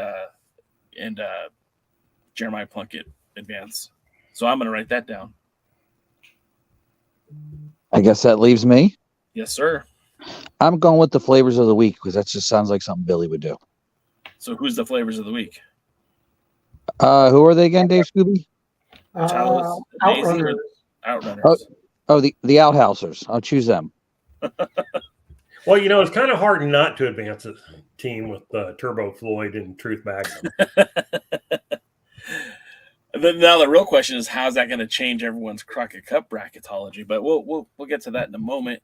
All right, so then the next matchup, I guess, if we're just going by what's listed, because it's going to be mostly tag matches on night number 1. We also have this match, the Hardcore Team War.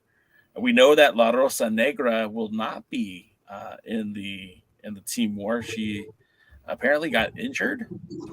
So Samantha Starr and M95 with a partner to be named later versus Pretty Empowered, the full force of Pretty Empowered. Let's go with you first, DKM. What do you think of this matchup, and who do you see coming away with it? I hate Team War. And I hate Hardcore Team War even more. Did you mean that the rhyme, DK? What? Did you mean that the rhyme? Of course he did. He's a poet. Yeah, I'm a poet. Didn't you know it? See. Here's the question. Are you the Lanny Poffo of the Alliance guys? That's the question. Yes, that's it. Here's the question. Does Pretty Empower blow up? Because there's a lot of big egos in there. Or do they win? So I'm going to go with they win. Why not both? Well, it could be both, but I'm going to go with they're going to keep them together a little bit longer. So they win. All right. And then that sets up Kenzie Page's challenger the next night. I'm going to say that Pretty Empowered win as well. I'm a big Ella Envy fan. I don't know if you guys know that. Yeah. It's come up once or twice. Yeah, I was going to say, rumor has had it out there. I understand there's a picture of you standing in between Ella Envy and. Well, I have it ready. And you see which way he's leaning, by the way. So, just saying. I could totally Photoshop Kenzie out of the picture, Sorry you haven't, tell you the honest truth. I also have this picture up too. Who are those guys? My friends. Great, you have friends? Apparently. So let's go. Tim, who do you see winning Team War? I couldn't care less, but this match is meaningless. It's throwaway. There's no stakes. I don't know. Give me Pretty Empowered, I guess. I like them better. All right. Jaden, who do you got? I think now that La Rosa won't be there, they're going to bring out some kind of surprise like Medusa or something, and then it will be the babyface tag team. Okay, we'll just say the babies. That's actually a good argument. Yeah. All right, Scoob. Well, Samantha Starr just won this past week over Kylie. So I'm looking, it could go either way. But Pretty Empowered needs to be built back up if they're going to go after M95 for the belts. But Kenzie is also involved in the match unless they decide to do Team War of Team of 3. Kenzie also has a match the second night with the TV title. Mm-hmm. So she'll be pulling double duty. I say Pretty Empowered should go over because they need to be built back up. And just roll with it and go to 75 and go after the tag belts. And then, of course, that brings us to the match that I am very excited to see. I'm sure you guys are as well. The main event of night number 1. EC3, your national heavyweight champion, versus the Thrillbilly, Silas Mason with Pollo Del Mar. Let's go with you first, Jaden. Who do you see winning this one? I say Pollo turns against the Thrillbilly and joins the narrative of EC3. What? All right. I'm writing it down. That's good shit, Billy pal. likes to break. Billy likes to break successful couples up, or pairs or tag teams or something. So you're saying EC3 wins with a churn? Yes. All right. I'm writing that down. Let's go to you, Timmy Thunder. Who do you see walking away as national champion? Too early to take the title off of EC3, but no turn. I think he takes it straight up. All right, and that goes to you, DK. Who do you see winning this one? I see EC3 stopping in the middle of the match, grabbing a microphone, talking for about 5 minutes while people chant boring, and then walking away. Shit, if DK is right, we're all screwed. Scoob, who do you see going over on this one? As much as I'd like Thrillbilly to be, I totally forgotten about that. I'm sorry. Go ahead, Dave. as much as I'd like to see Thrillbilly be the Natty champ, I think it's too soon. That there's more of a story to be told. That there's going to be something wonky happen, and EC3 keeps the belt. And if anything, it just sets Thrillbilly off even more.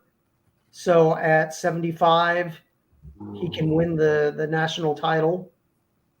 And that is a story to be told over the next year. His rise with the national title and going after the 10 pounds of gold. So I think the matchup that we're going to see at the 75th anniversary show is going to be EC3 challenging for the 10 pounds of gold. And unless they take the belt off of him, I don't want another title for title match. They did that with the Pope excuse me, not the Pope. They did that with Tyrus when he challenged when Tyrus challenged Murdoch for the title. They had 2 champions at the anniversary show, and it just felt weird that afterwards Tyrus was still a TV champion even though he lost the match. I want them to have the belt off of EC3 before he goes and challenges Tyrus to take the belt off. So for that reason, I'm going to say that Silas Mason wins the belt, but I'm also going to say it's under scrupulous means. I think there's going to be some sort of altercation. I think specifically EC3 is going to jeopardize Adonis and Tyrus, and I think there'll be repercussions for him that cause him to lose the title. So I'm going to say Silas with shenanigans, if that's okay with you guys. Luthez says night 1 ends with Mason standing tall. I mean, I don't hate that at all, right? No, not at all. Okay. So then that's the single matches as far as I know, unless you guys have something else that I don't see in front of me. That takes us to the brackets. Are we ready to go brackets? Yep. Sure. All right. No. You'll just have to jump in and make your own wild guesses while you're at it. Okay, so how do you want to do this, in reverse order or what? I just figured go down the left side and then the right side, all for the first round matches, and then do the quarters, semis. All right, so then if we'll go, you said right to left, so we'll go. The one that makes the L is the left. My screen is flipped, so I don't even know what side you guys actually see.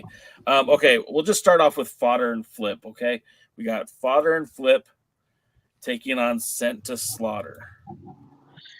Sent to Slaughter better winner. We're riding. I'm just going to go there and just kick Billy's ass if Sent to Slaughter doesn't beat Fodder and Flip. Right. And that's probably not my turn, but yeah.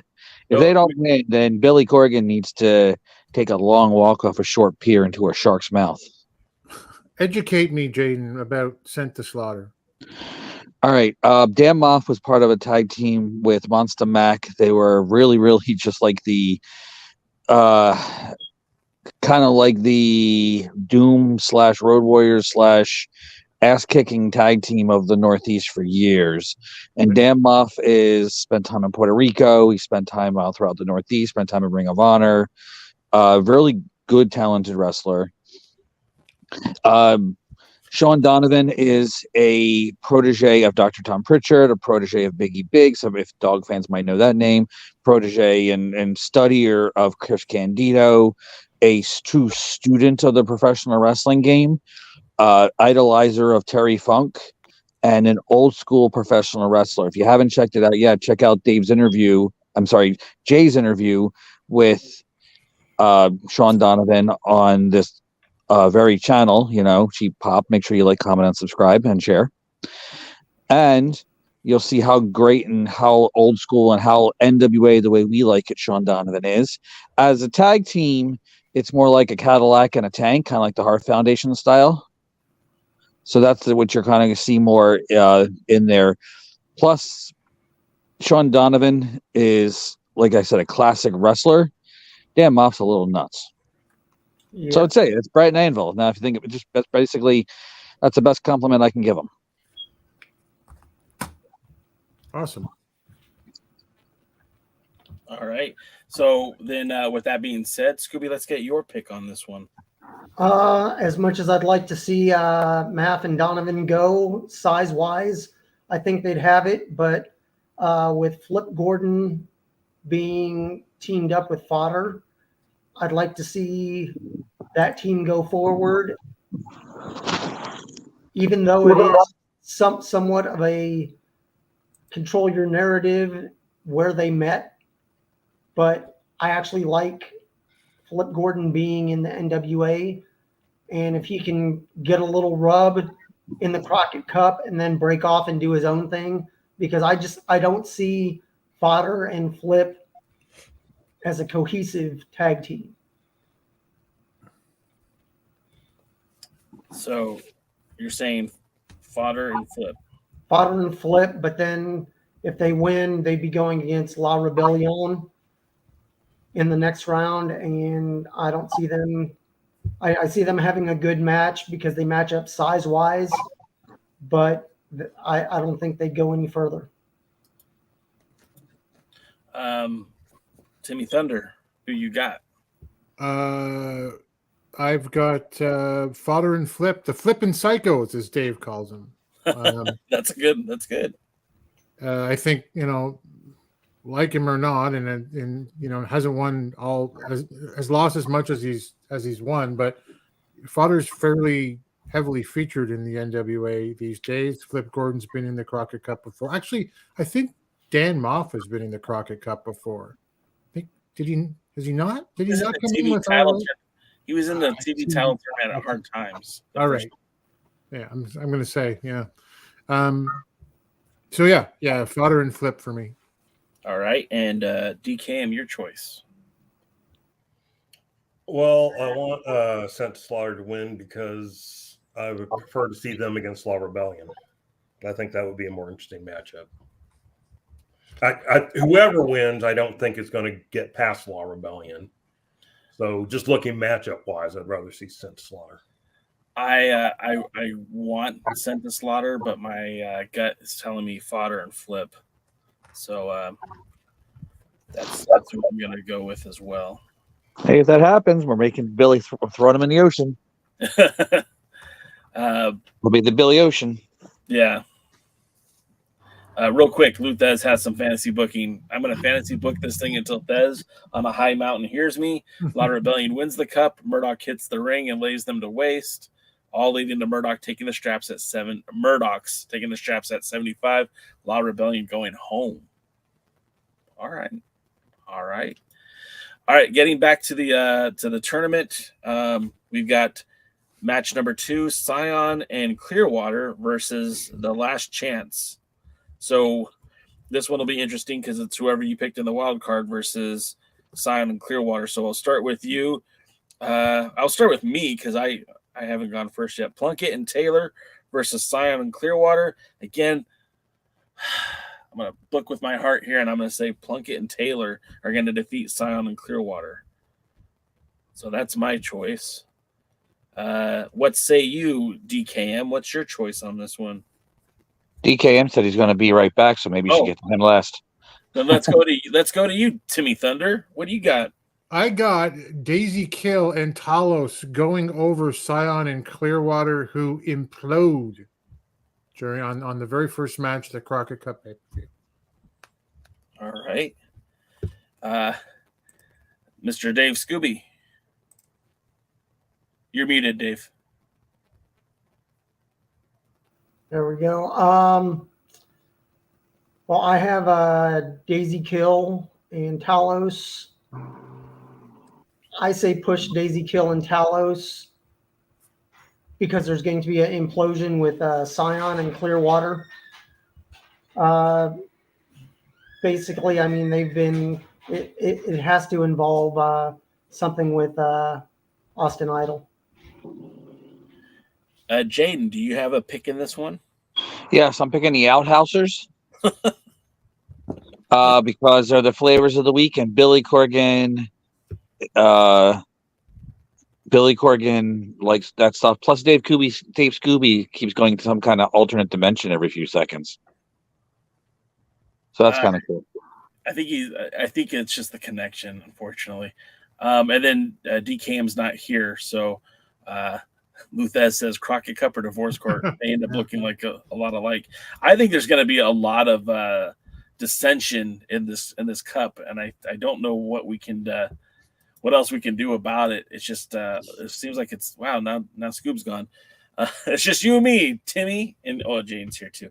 Okay, so we're gonna skip DKM's pick because he's not here. But I'll be DKM. Grumble, grumble, grumble. Clouds suck. I pick Billy Corgan's going to break all teams up, and I like barbecue. That's pretty accurate. And what I think is interesting is that none of us are putting Idolmania over. So much for that. All right. So the next match I have is Savages versus TNT. It's like Dynamite. Tim, why don't you go first on that one?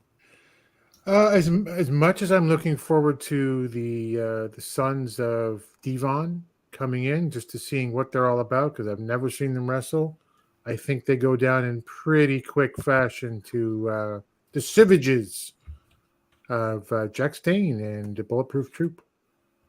All right. So we got Savages. One vote for the Savages. Mr. Dave Scooby, how do you feel about this one? This is the time that Savages actually connect and everything works out and they move on to the next round. Mr. Jaden, what do you think about this one? Savage, the TNT is the Sons of Devon Dudley, and Savages are Blake Bulletproof Troop and former NWA world-class champion Dane Event. Let's see. I think it's time while it's interesting to see the Sons of Devon wrestling, I think they're going to table their push right now. I think Liz and Randy are gonna go to the next round. Liz and Randy Savage. Oh yeah, okay. And then of course DKM is taking his meds, I think. I also think this is a Savage victory just because man, you just had, if I'm just gonna do it like looking back, you just had Bulletproof Troop beat the hell out of Talos. And I don't see, you don't put Bulletproof Troop over unless you plan to start pushing that tag team. So I say the Savages win there. So that takes us to the last match of the this side. The Fixers versus Raluca Wood's favorite tag team, Yabo and Ruffo. Yes. Let's start with you, Dave Scooby. You got Yabo Ruffo or you got the Fixers? Got to go with the Fixers. All right. I think that might be a unanimous decision here. Tim, who do you have on this one?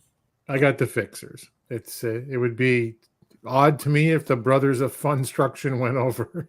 That's a great name. Oh man, you should have said it. On you. It grows on you, but like the way mold does, A black mold. So does ringworm.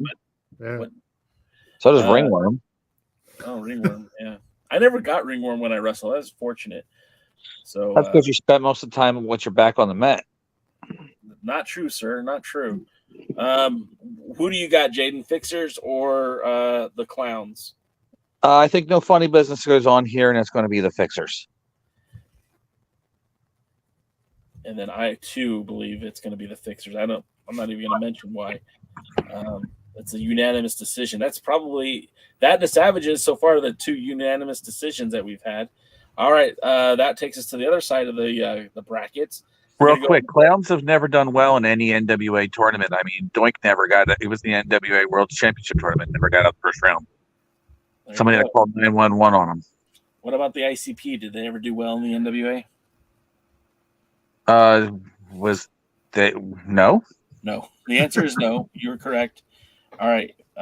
We got to start moving a little bit faster here. Match 5, we got Judeus and Max the Impaler versus the Now. We'll start off with DKM because he just showed back up.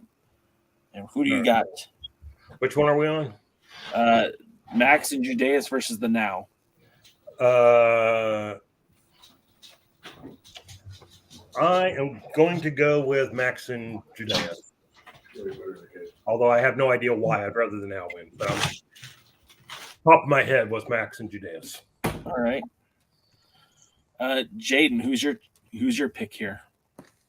Probably Max and Judeus, but I like to see the win go on to the next round. The win. The win. Yeah, I got you. Scoob? As much as I'd like to see the Now move on, I think they need to push Judias and Max just because they're a different type of tag team. Okay. Timmy Thunder. Also have Max and Judias to go through. If they had told the story of Victorlicious, that what he's gone through, I my heart wants the Now anyway, but they didn't tell that story, so let's go with Max and Judias. I'm gonna go with the Now. I think as much as the intergender tag team is a little bit interesting, a non-binary nightmare, I think the world of Max, and I think the world of I don't think the world of Judeus. I think the world of Max, and I think they are a very competitive wrestler. I think the Now needs to be in this tournament, and I think they need to advance because they are a regular tag team, and I think the NWA sees something with them. That's why they brought them back. So I'm going to go with the Now. Next up, we have they're calling them the Immortals, Odinson and Kratos. They are taking on Magic, Jakes, and I don't even know who this guy is, Brock. I don't even think I've seen him wrestle. If he did, it was probably on USA. Yeah. It was supposed to be Mercurio. He's not going to make it apparently, but they're taking on the team of Odinson and Kratos. We'll start off with you, Tim. The Gods of War, which is what they should have been called, go over on this one. I'm writing that down, by the way. Gods of War. Kratodenson. That's a Dave Scooby name, I believe. Can't take credit. All right, Jaden, we'll jump to you. Who do you see going over on this one? I say,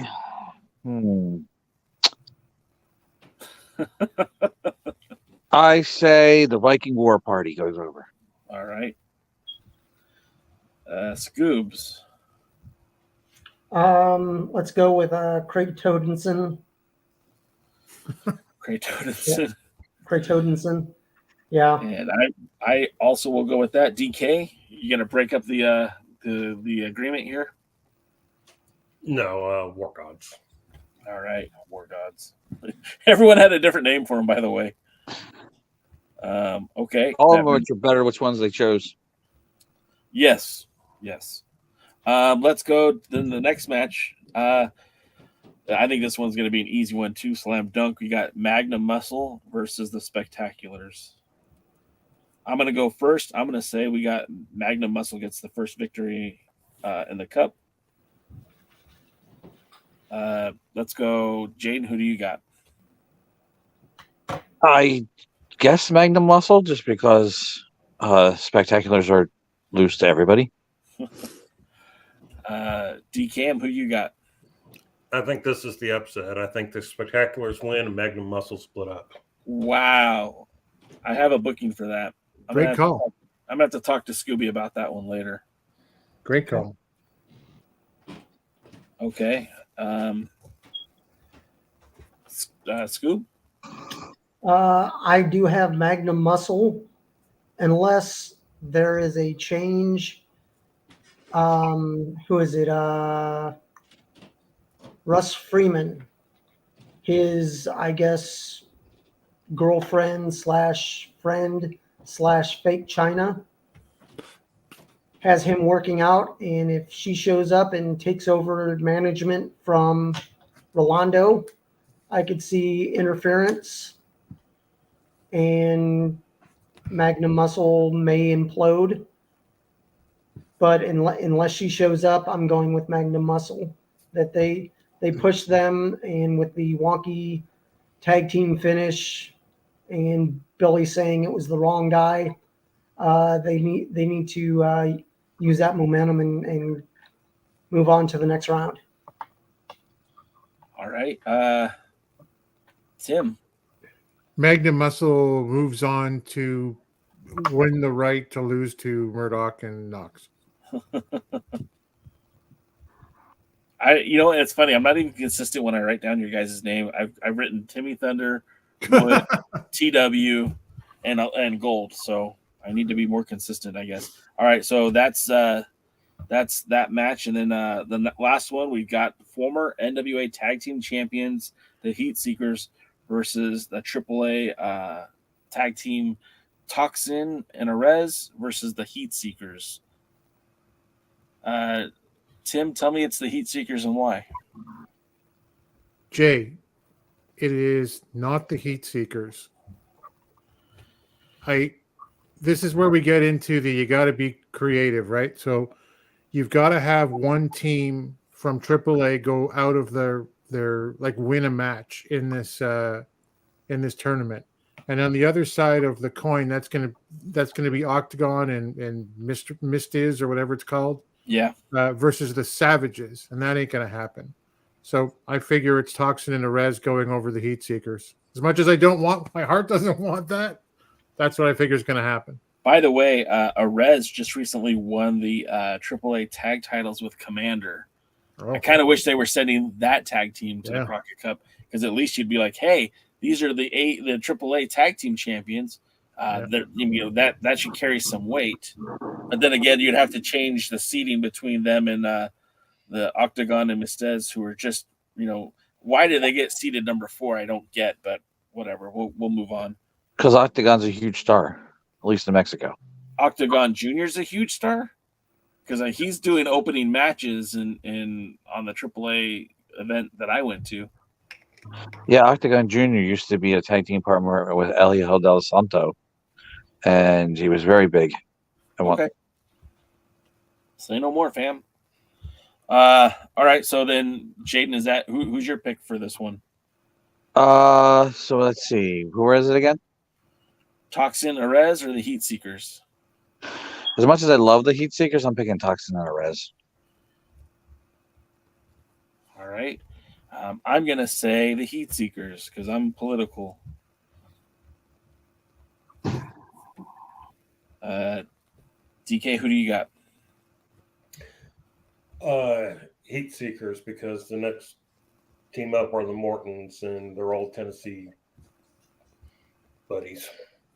Yep. And then Scoob, who do you have? I have Heat Seekers. You have former champions, pre-Lightning One era. But like DK said, they're all Tennessee boys. And Kerry has actually defended the junior heavyweight against Sigmund. So I'd like to see that story unfold and Hopefully, if the Heat Seekers do move on, that's when the implosion of the Morton family starts. If we stop here for night one, that's 11 matches total. Do you think that's it, or do you think they do some more second round matches?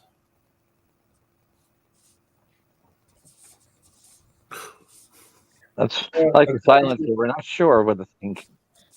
According to the one thing I've seen is only the semifinal and final are scheduled for night 2. So, all right. Well, then we will continue. So then the match number 9 of the night, or match number 9 of the tournament, would be your number 1 seed, La Rebellion. And this is where it gets tricky because so match number 1, Jaden said it was going to be sent to slaughter. Actually, let's start with you, Scooby. You said it was going to be fodder and flip. So who comes out on top, fodder and flip, or La Rebellion? I'll go with La Rebellion. They're your tag champs, and they have the experience. Okay, and then we'll go with you, Timmy Thunder. Who you got? You said fodder and flip as well. Yep, your NWA World Tag Team Champions do not lose their first match in the Crockett Cup. They go over. Okay, and that takes us to Jaden. Who do you got? I have La Rebellion, but I think that Santa Slaughter has a real good showing and becomes a major force in the NWA. I hope you are right on that one. Or Billy breaks them up, one or the other. And then I'm going to also say La Rebellion. I don't think that you could job them out in the first round. DK, do you have Santa Slaughter or do you have La Rebellion? Yeah, La Rebellion. Okay. Another one of our unanimous picks. All right. Next up, we have the Blunt Force Trauma versus we said this was the winner of the Last Chance spot or Scion and Clearwater. So this is going to get tricky here. Let's see. We'll go with Tim. Your pick was Talos and Daisy Kills. Yeah, I got BFT going, getting the win over them. Okay. Jaden, your pick was the Outrunners versus Blunt Force Trauma. I think Blunt Force Trauma uses them as a tampon. Jesus. All right. Then that comes to me. I said Plunkett and Taylor, but I'm still going to go with BFT. DKM, it comes to you. Blunt Force Trauma. I didn't pick in the earlier one. It doesn't matter because Blunt Force Trauma is good. You said Talos and you weren't here. Yeah. All right. Scoob, you rounded up BFT or Daisy and Talos? BFT. All right. So bacon, French fries, and tomato. All right. So that brings us to match 11. I have to get another sheet of paper because we wrote so much. And a new battery. Oh, yeah, apparently, huh? All right, match 11 is Octagon and Mystique. And I think universally we picked the Savages, right? Yeah, I don't think a DK was here for that one, but yeah. Savages. Yeah, we were all Savages. All right, so Savages or Octagon Mystique? What do you got first? We'll go with Jaden. Octagon and Mystique. All right. I also think that Octagon and Mystique are going to win this one. DKM, your thoughts? Yeah, I'm going with Octagon and Mystique because I think this is going to be the Triple A's one win. Yeah, I kind of that's what my thought process was too. Scoob?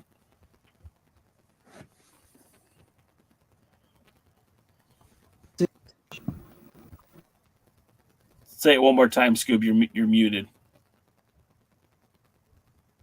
Scooby, you're muted. There we go. Sorry, fat fingers. Let's go with Team AAA. All right, and that leaves you on a hill to die on, Mr. Tim. I'll die on it. The Savages will take this one. I got Toxin and Arez on the other bracket going through. By the way, I also think that this is where we see the Savages break up. Should I have included that in my thought process? Interesting. If that's what you think, yes. Document it. Wouldn't it be funny if Billy breaks up every single tag team in the Crockett Cup? That kind of would be funny, actually. Every team ends up just fighting afterwards. Even the winners of the Crockett Cup. Let's say it's Murdoch, so they look at each other and then just start beating the shit out of each other. Let's go. I'm for it. All right. Match number 12. 12 would be the Fixers. Oh, excuse me. Do we all say the Fixers? Yeah, we all said the Fixers. Or Latimer Titus, cut above.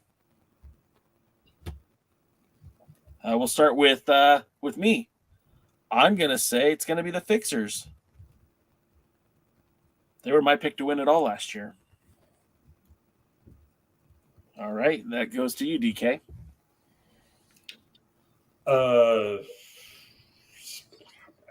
Cut above. All right, Dave Scooby. Let's go with Latimer and Titus. Cut above.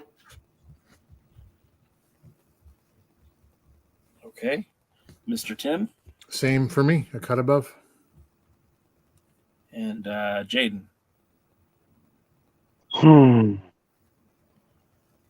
Probably going to have to go with a cut above. By the way, Luthez is the only one in the chat who's playing along with us, and yeah, and he also thinks it's the Fixers. I'm sorry, Jaden, you said a cut above? Yeah. I mean, that's not a bad guess, right? It's 50-50. You're either right or you're wrong. But, I mean, that's a great tag team. I don't know. I feel like the Fixers need to do something, too. If they don't advance in the tournament, maybe it's time to break them up as a tag team or give them a manager or give them a new fall guy. I personally, I like to see EC3 take them into fold, but I don't think that's going to happen at the Crockett Cup. It's just wishful thinking. That brings us to match number 13. Match number 13 is Tyrus and Adonis versus the winner of the Now and Max Judeus. So let's see. I think I was the only one that picked Max or the Now. Yeah, that was me. So it's Scoob. You go first. Actually, no. DK, you go first. Who do you see on this one? Tyrus and Adonis. Okay. Scooby, who do you see?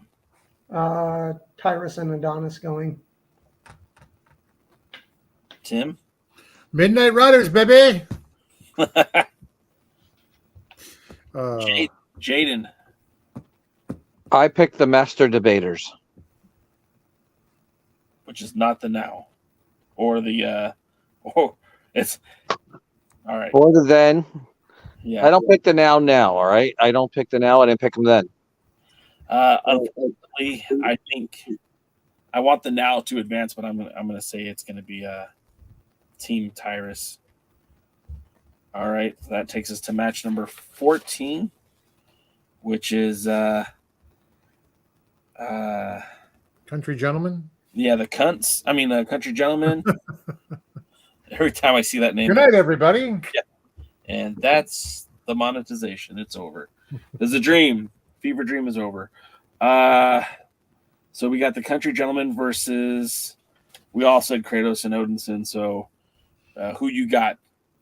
The Country Gents, the U.S. Tag Champions, or KO? Start with you, Tim. I got the Country Gentlemen. All right. I do feel like that could go either way, though, but they are the U.S. Tag Champs. Got to give them something. I like it. Jaden, the Country Gents or the Gods of War? I'm going to pick the Country Gentlemen because they're the U.S. Tag Team Champions. That's really the only reason. Okay, I'm going with KO. Kratos and Odinson. DKM, who are you going with? The War Pigs. And Mr. Dave Scooby? I'm going with Kratos and Odinson as well. Generals gather in their masses.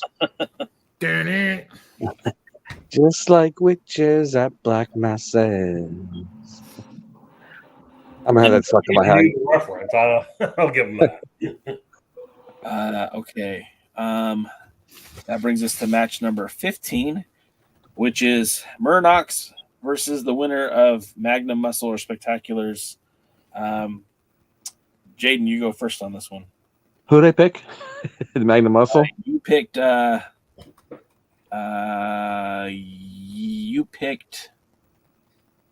picked Magnum Muscle. All right, so I got Murdoch's. It didn't really matter anyway. I was going to choose them. Thanks.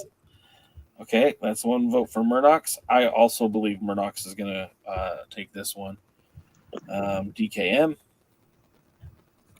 Murdoch's Slaughter of the Spectaculars. That's right. In 1.2 minutes or something. Dave Scoobs. Got to go with Murdoch's. And you, Timmy? I got Murdoch's. All right. Unison. Okay. No, it's Odinson. Yeah. And then we got match number 16, which should probably wrap it up for night number 1. We've got Heat Seekers versus, we got the Mortons versus the winner of the Heat Seekers or Toxin and Arez. I'm going to go Heat Seekers. Heat Seekers go over the Mortons, which starts that inevitable breakup. Yep. DK. All right. Little convoluted here, but I do have reasoning. Why do I see a madness board happening? Morton's win, but Kerry abandons Ricky after it. Notice I didn't say turns on, just abandons. That makes up for all the time Ricky Morton abandoned Kerry. Oh!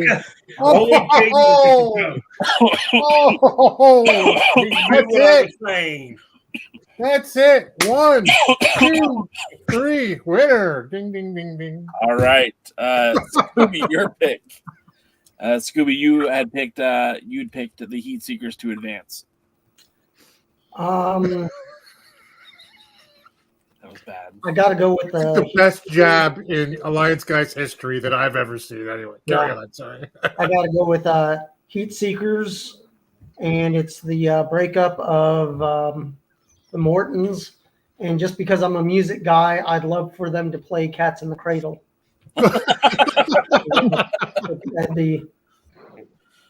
This is when the Mortons break up and Kerry does the full turn and he's flipping his dad off, and it's the end of time.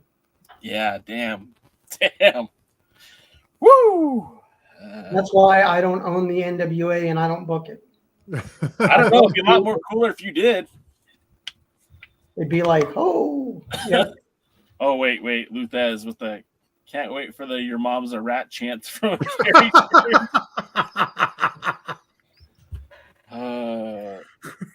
Tim, who you got for this one? The Mortons implode as Kerry walks away, Scoob. They do a close-up on a tear coming down Ricky's cheek, and the music is Cat Stevens' Father and Son. Oh, wow.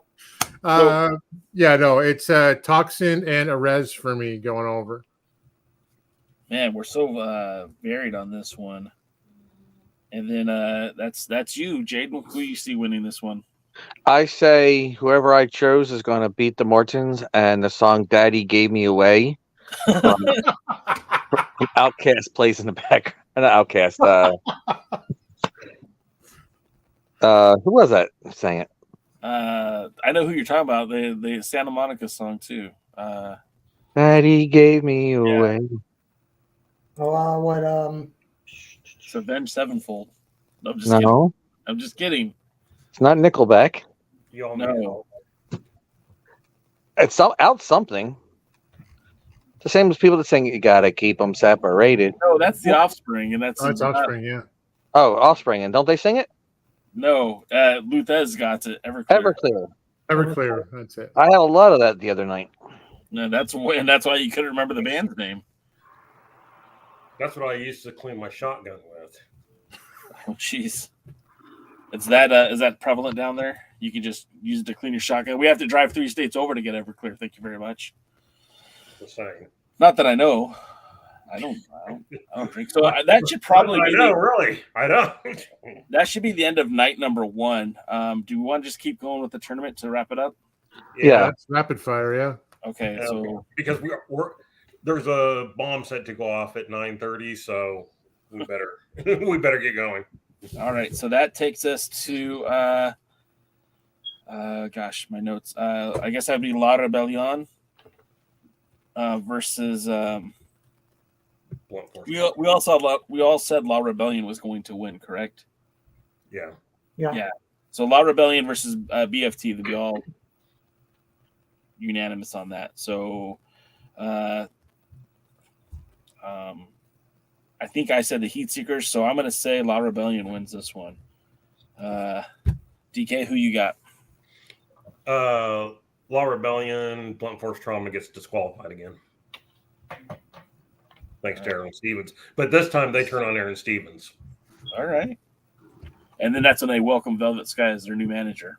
Exactly. We'll do the reverse of Doom. Yeah. Okay. Dave Scooby, who you got? I have La Rebellion winning with if Damien is there, Damien steps in to counter anything that Aaron Stevens does, and Steven gets misted. That would be nice.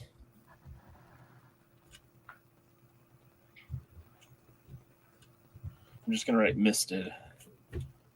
Okay. Tim, who you got? It's my big swerve of the competition. It's Blunt Force Trauma going over the NWA World Tag Team Champions.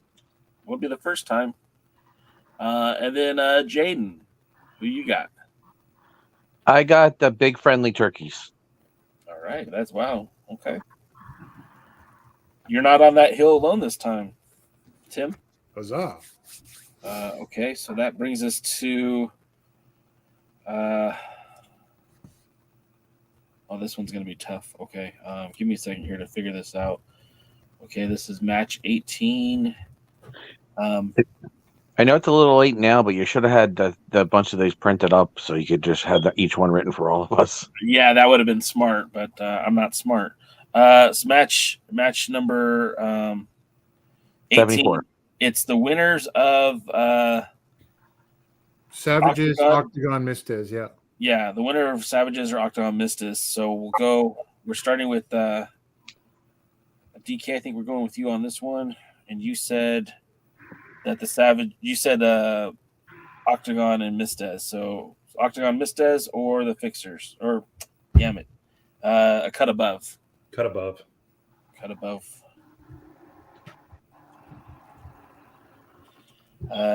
Scooby, you said Octagon Mistez or a cut above? Cut above.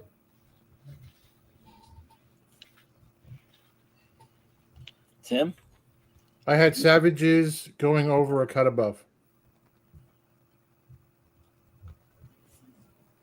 Okay. Jaden? I pick TLC, Titus Latimer Connection. Okay. Oh, cut above. Okay. And then I am going to say the freaking Fixers because I like chaos. All right. Match 19. Oh no, That'd that be- was okay. that would Match be- 19. Yeah, Tyrus or Adonis, I think was Universal, right? Yeah, Tyrus and Adonis was Universal. Versus either the Country Gentleman or Right. Ray Todenson. So we'll start with Scooby. Who you got on this one? Craig Todenson. Craig Todenson. Yep. Okay. Tim, who do you got? As much as it pains me that Tyrus will wrestle another match, I see Tyrus Adonis going over the Country Gentleman. Oh. Okay.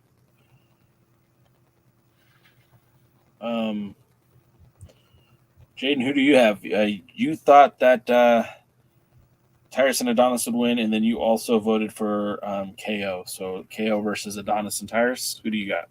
I got TNA. All right. Yeah, but who are you picking? I wish I might have some TNA later tonight. I'm going with Kratos Odinson. DK, who do you got? Tyrus Adonis. Okay, and that brings us to match number 20. I think we universally said Murdoch's, so that's helpful. Murdoch's versus the winner of the Heat Seekers or the Mortons. Are we all universal on that? No. No. I think I'm the lone dissenter. Yes. Oh no, I said Morton's. Wait, hold on a second. Match 15 was... Okay, no, match 16 was... Oh, no, we weren't. We were all mixed up on that one. We'll start with Tim. Tim said Toxin and Aries defeats the Mortons. Yeah, and they subsequently lose to Murdoch's. Okay. All right. DK, you said the Mortons win, but carry splits. So you got the Mortons or Murdoch's? Destroying Ricky in another minute and a half type situation.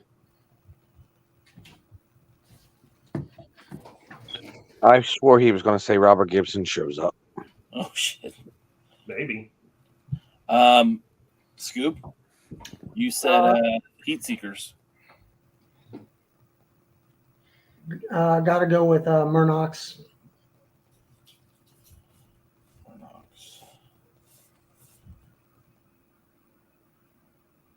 Jaden? Murdoch's.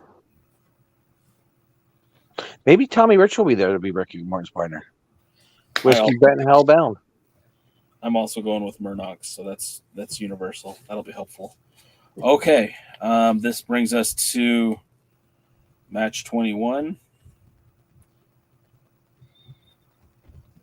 Okay. Ooh, what about Todd Morton? Is he still wrestling?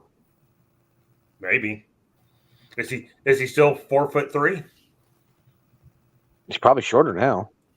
Probably. Maybe he'll shrink when I get older.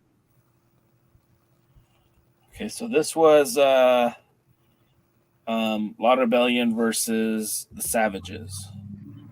I mean, the winner of the Savages and the Fixers. So, well, that was your going. Yeah. Well, no, the Savages versus the Fixers was. Oh, yeah, you're right. I'm sorry. It's going to get very complicated here. So we're just going to say Law Rebellion, who Jay, DKM, and Scooby voted for. Blunt Force Trauma is who Tim voted for. So Blunt Force Trauma versus, gosh, a cut above. All right, Tim said Savages versus Blunt Force Trauma. Who you got, Tim? I got the Savages. Savages. All right. They're classy, they're bougie, and they're ratchet. Shit. Jaden also said Blunt Force Trauma, and Jaden said a cut above. So BFT or a cut above. Blunt Force Trauma. Wow. Okay. They like rep, but they don't like him that much. I said the Fixers versus La Rebellion, and I'm going to go with La Rebellion. Okay, and then DK said La Rebellion or a cut above. I'm going with La Rebellion. And then Scoob, you said La Rebellion and a cut above. Got to go with La Rebellion. All right. And then on the other side, it's either Kratos and Odinson or Tyrus and Adonis versus Murnox. So DK, you had Tyrus and Adonis versus Murnox. Who you got? Murnox. Are we just calling them that because I coined it, or is that actually their tag team name? No, that's what you called it. So that's what you call them. We like it better than just Nox and Murdoch. Scoob, you also said Murnox, and you said you said KO, Kratos Odinson. Got to go with Murnox.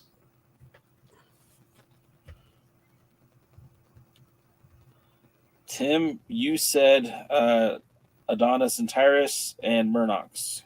Give me Murnox. Jaden, you said Tyrus and Adonis versus Murnox. Murnox.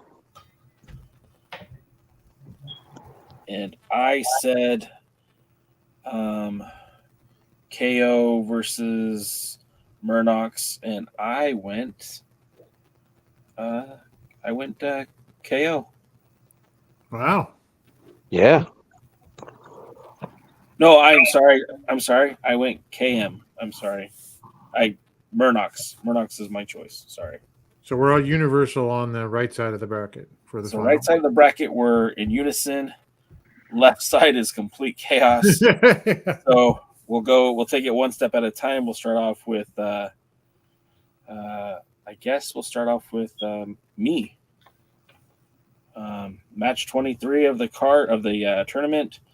I say the winners of the tournament is going to be La Rebellion over Murnox. And I'm going to stick to that. DKM, you said La Rebellion versus Murnox. I say Murnox wins, and this sets up a series of matches over the course of the summer for the Billy's tour. Okay. For the tag team titles. Okay. DK. La Rebellion will whine that Murnox had easy path to victory. Scoob, you said La Rebellion and Murnox. Who you got? Got to go with Murnox winning, and that sets up their run for the tag belts at 75. Okay. Timmy Thunder, you said the Savages versus Murnox. I got Murnox getting handed the Crockett Cup by a tearful entrance and standing ovation by Mark Briscoe, who returns to hand the cup over to the team. Do I need to put that in the? No, you don't. No, please don't put that in there. That's okay. I'll remember it. And then Jaden, you said blunt force trauma. You were the other outsider on this one. BFT versus Murnox. Who you got? I still got Murnox winning, but now there's two challengers for the tag team titles. All right. I mean, that's kind of what I said last year with the Fixers, but I was wrong. So, but they did have two challengers for the tag team championships last year. They did. You're right. They did. So I'm the only one that's going with La Rebellion, and everyone else is going with Murnox at the end of the day. Actually, no. Lou Thez is with me. He's also going with La Rebellion. So you guys watch out, because I would not be sad if La Rebellion won. No. I would. You don't need the tag champs winning the tag team tournament. That's the reason I didn't pick him very far. Is what do they get out of it? That's a good point. Well, I don't like them losing too early, because then it's one of those, okay, you got your tag team champions and they can't really win. The only other match that anybody cares about, and nobody cares about it, but what about Kamille versus Natalia Markova? Well, let's get to the other three. We're gonna skip Power tonight. We weren't gonna talk about Power. We'll just do the finish up the recap here, because there's gonna be a 6-way scramble for the junior heavyweight title, and the winner will receive a future shot at young Carrie Morton. And I'm changing my battery, so that's why I still have that on the screen. I dropped my battery, so that's fine. I can just do this, and you guys could talk. In the absence of knowing who the competitors are, yeah, I guess we can't really say, huh? Jeremiah Plunkett. He's cut the weight. He's junior heavyweight. He gets the shot. All right. 6-man scramble. JP via Tim. Jaden, throw a dart. Just make a guess. I think Ricky Morton wins it and challenges his son for the junior heavyweight title. Oh, what a great pick.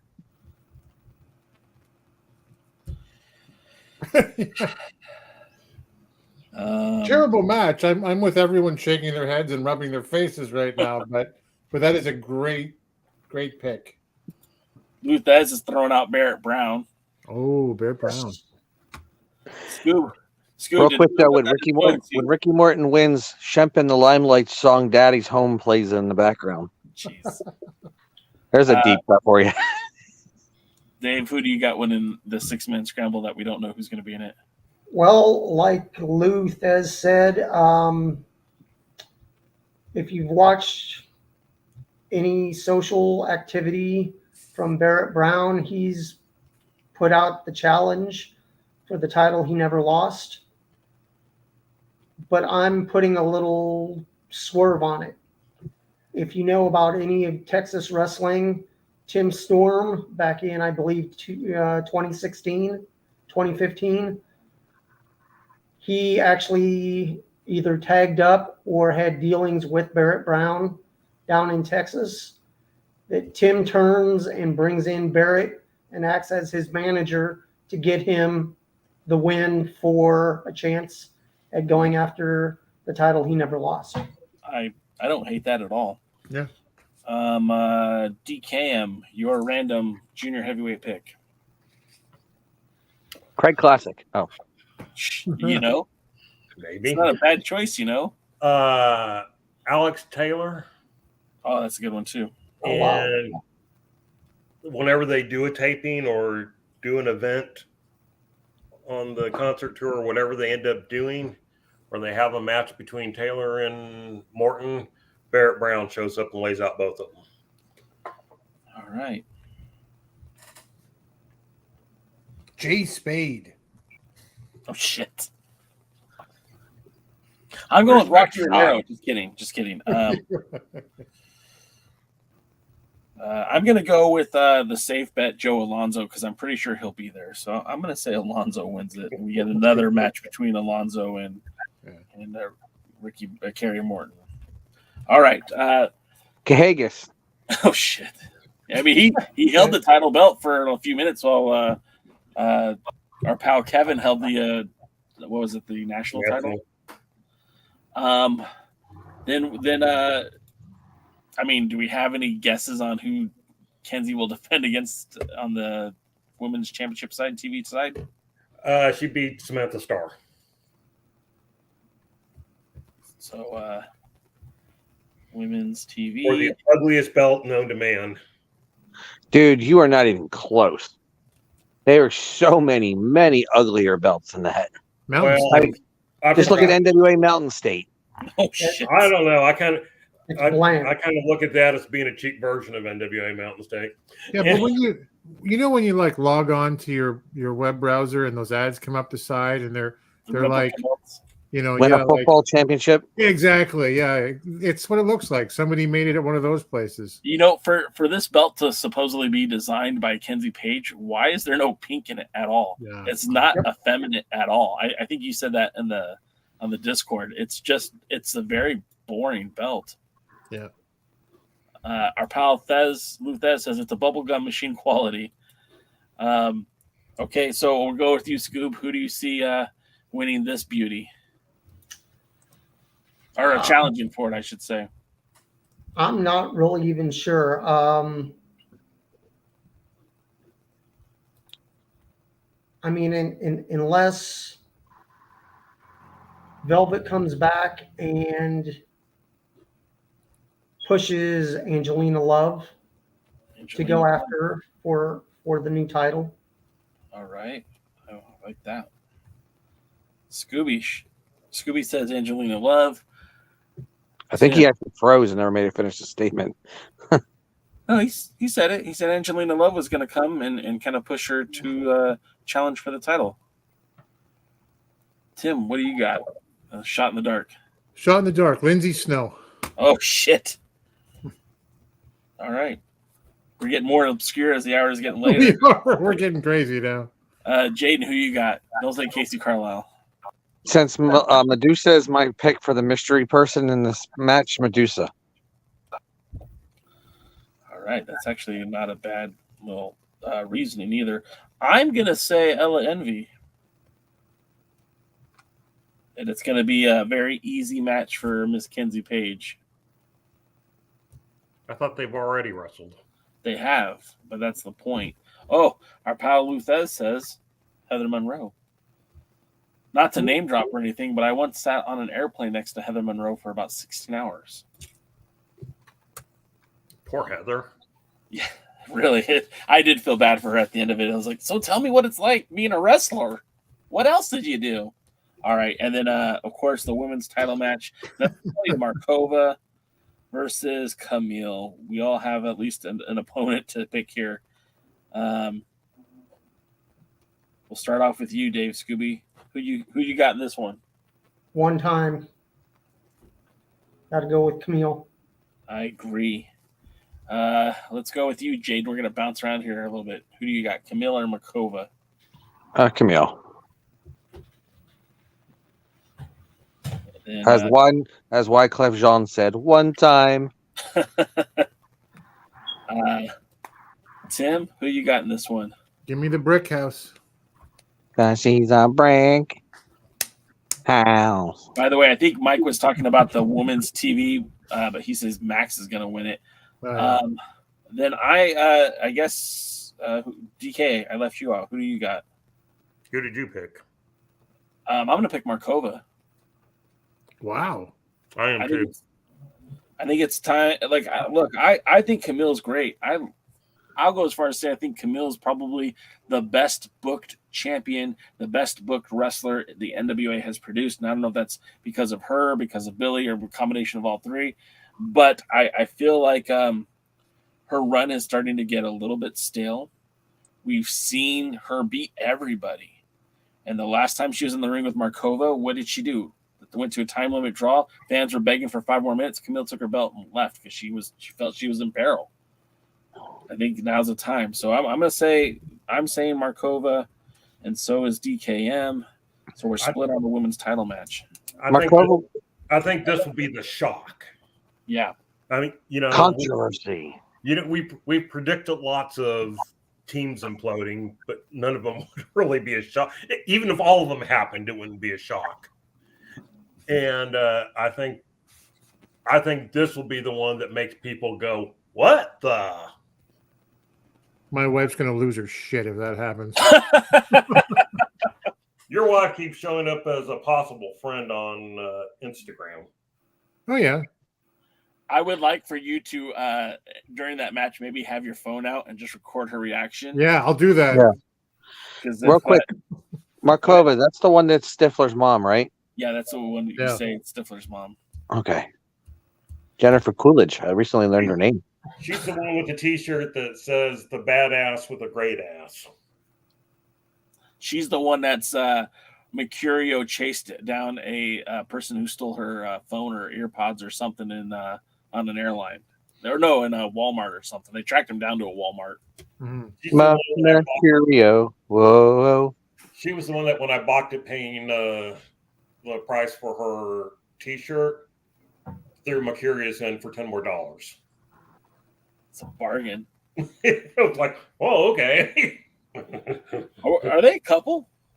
I'm assuming so. A couple of good folks, that's all. I believe they have a wrestling school together. Wrestling school in Tampa. That would make sense. Mercurio. You know, it's probably wrong to call Stifler's mom a couple.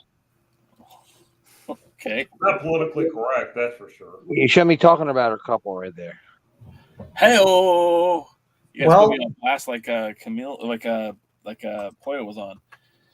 All right, that was fun, but it was a little bit tedious. Thanks for Luthez and. Do we still have any viewers, or did they all? No, we still have a couple, there's still a few people in the watching. Not much, but it'll make good for radio.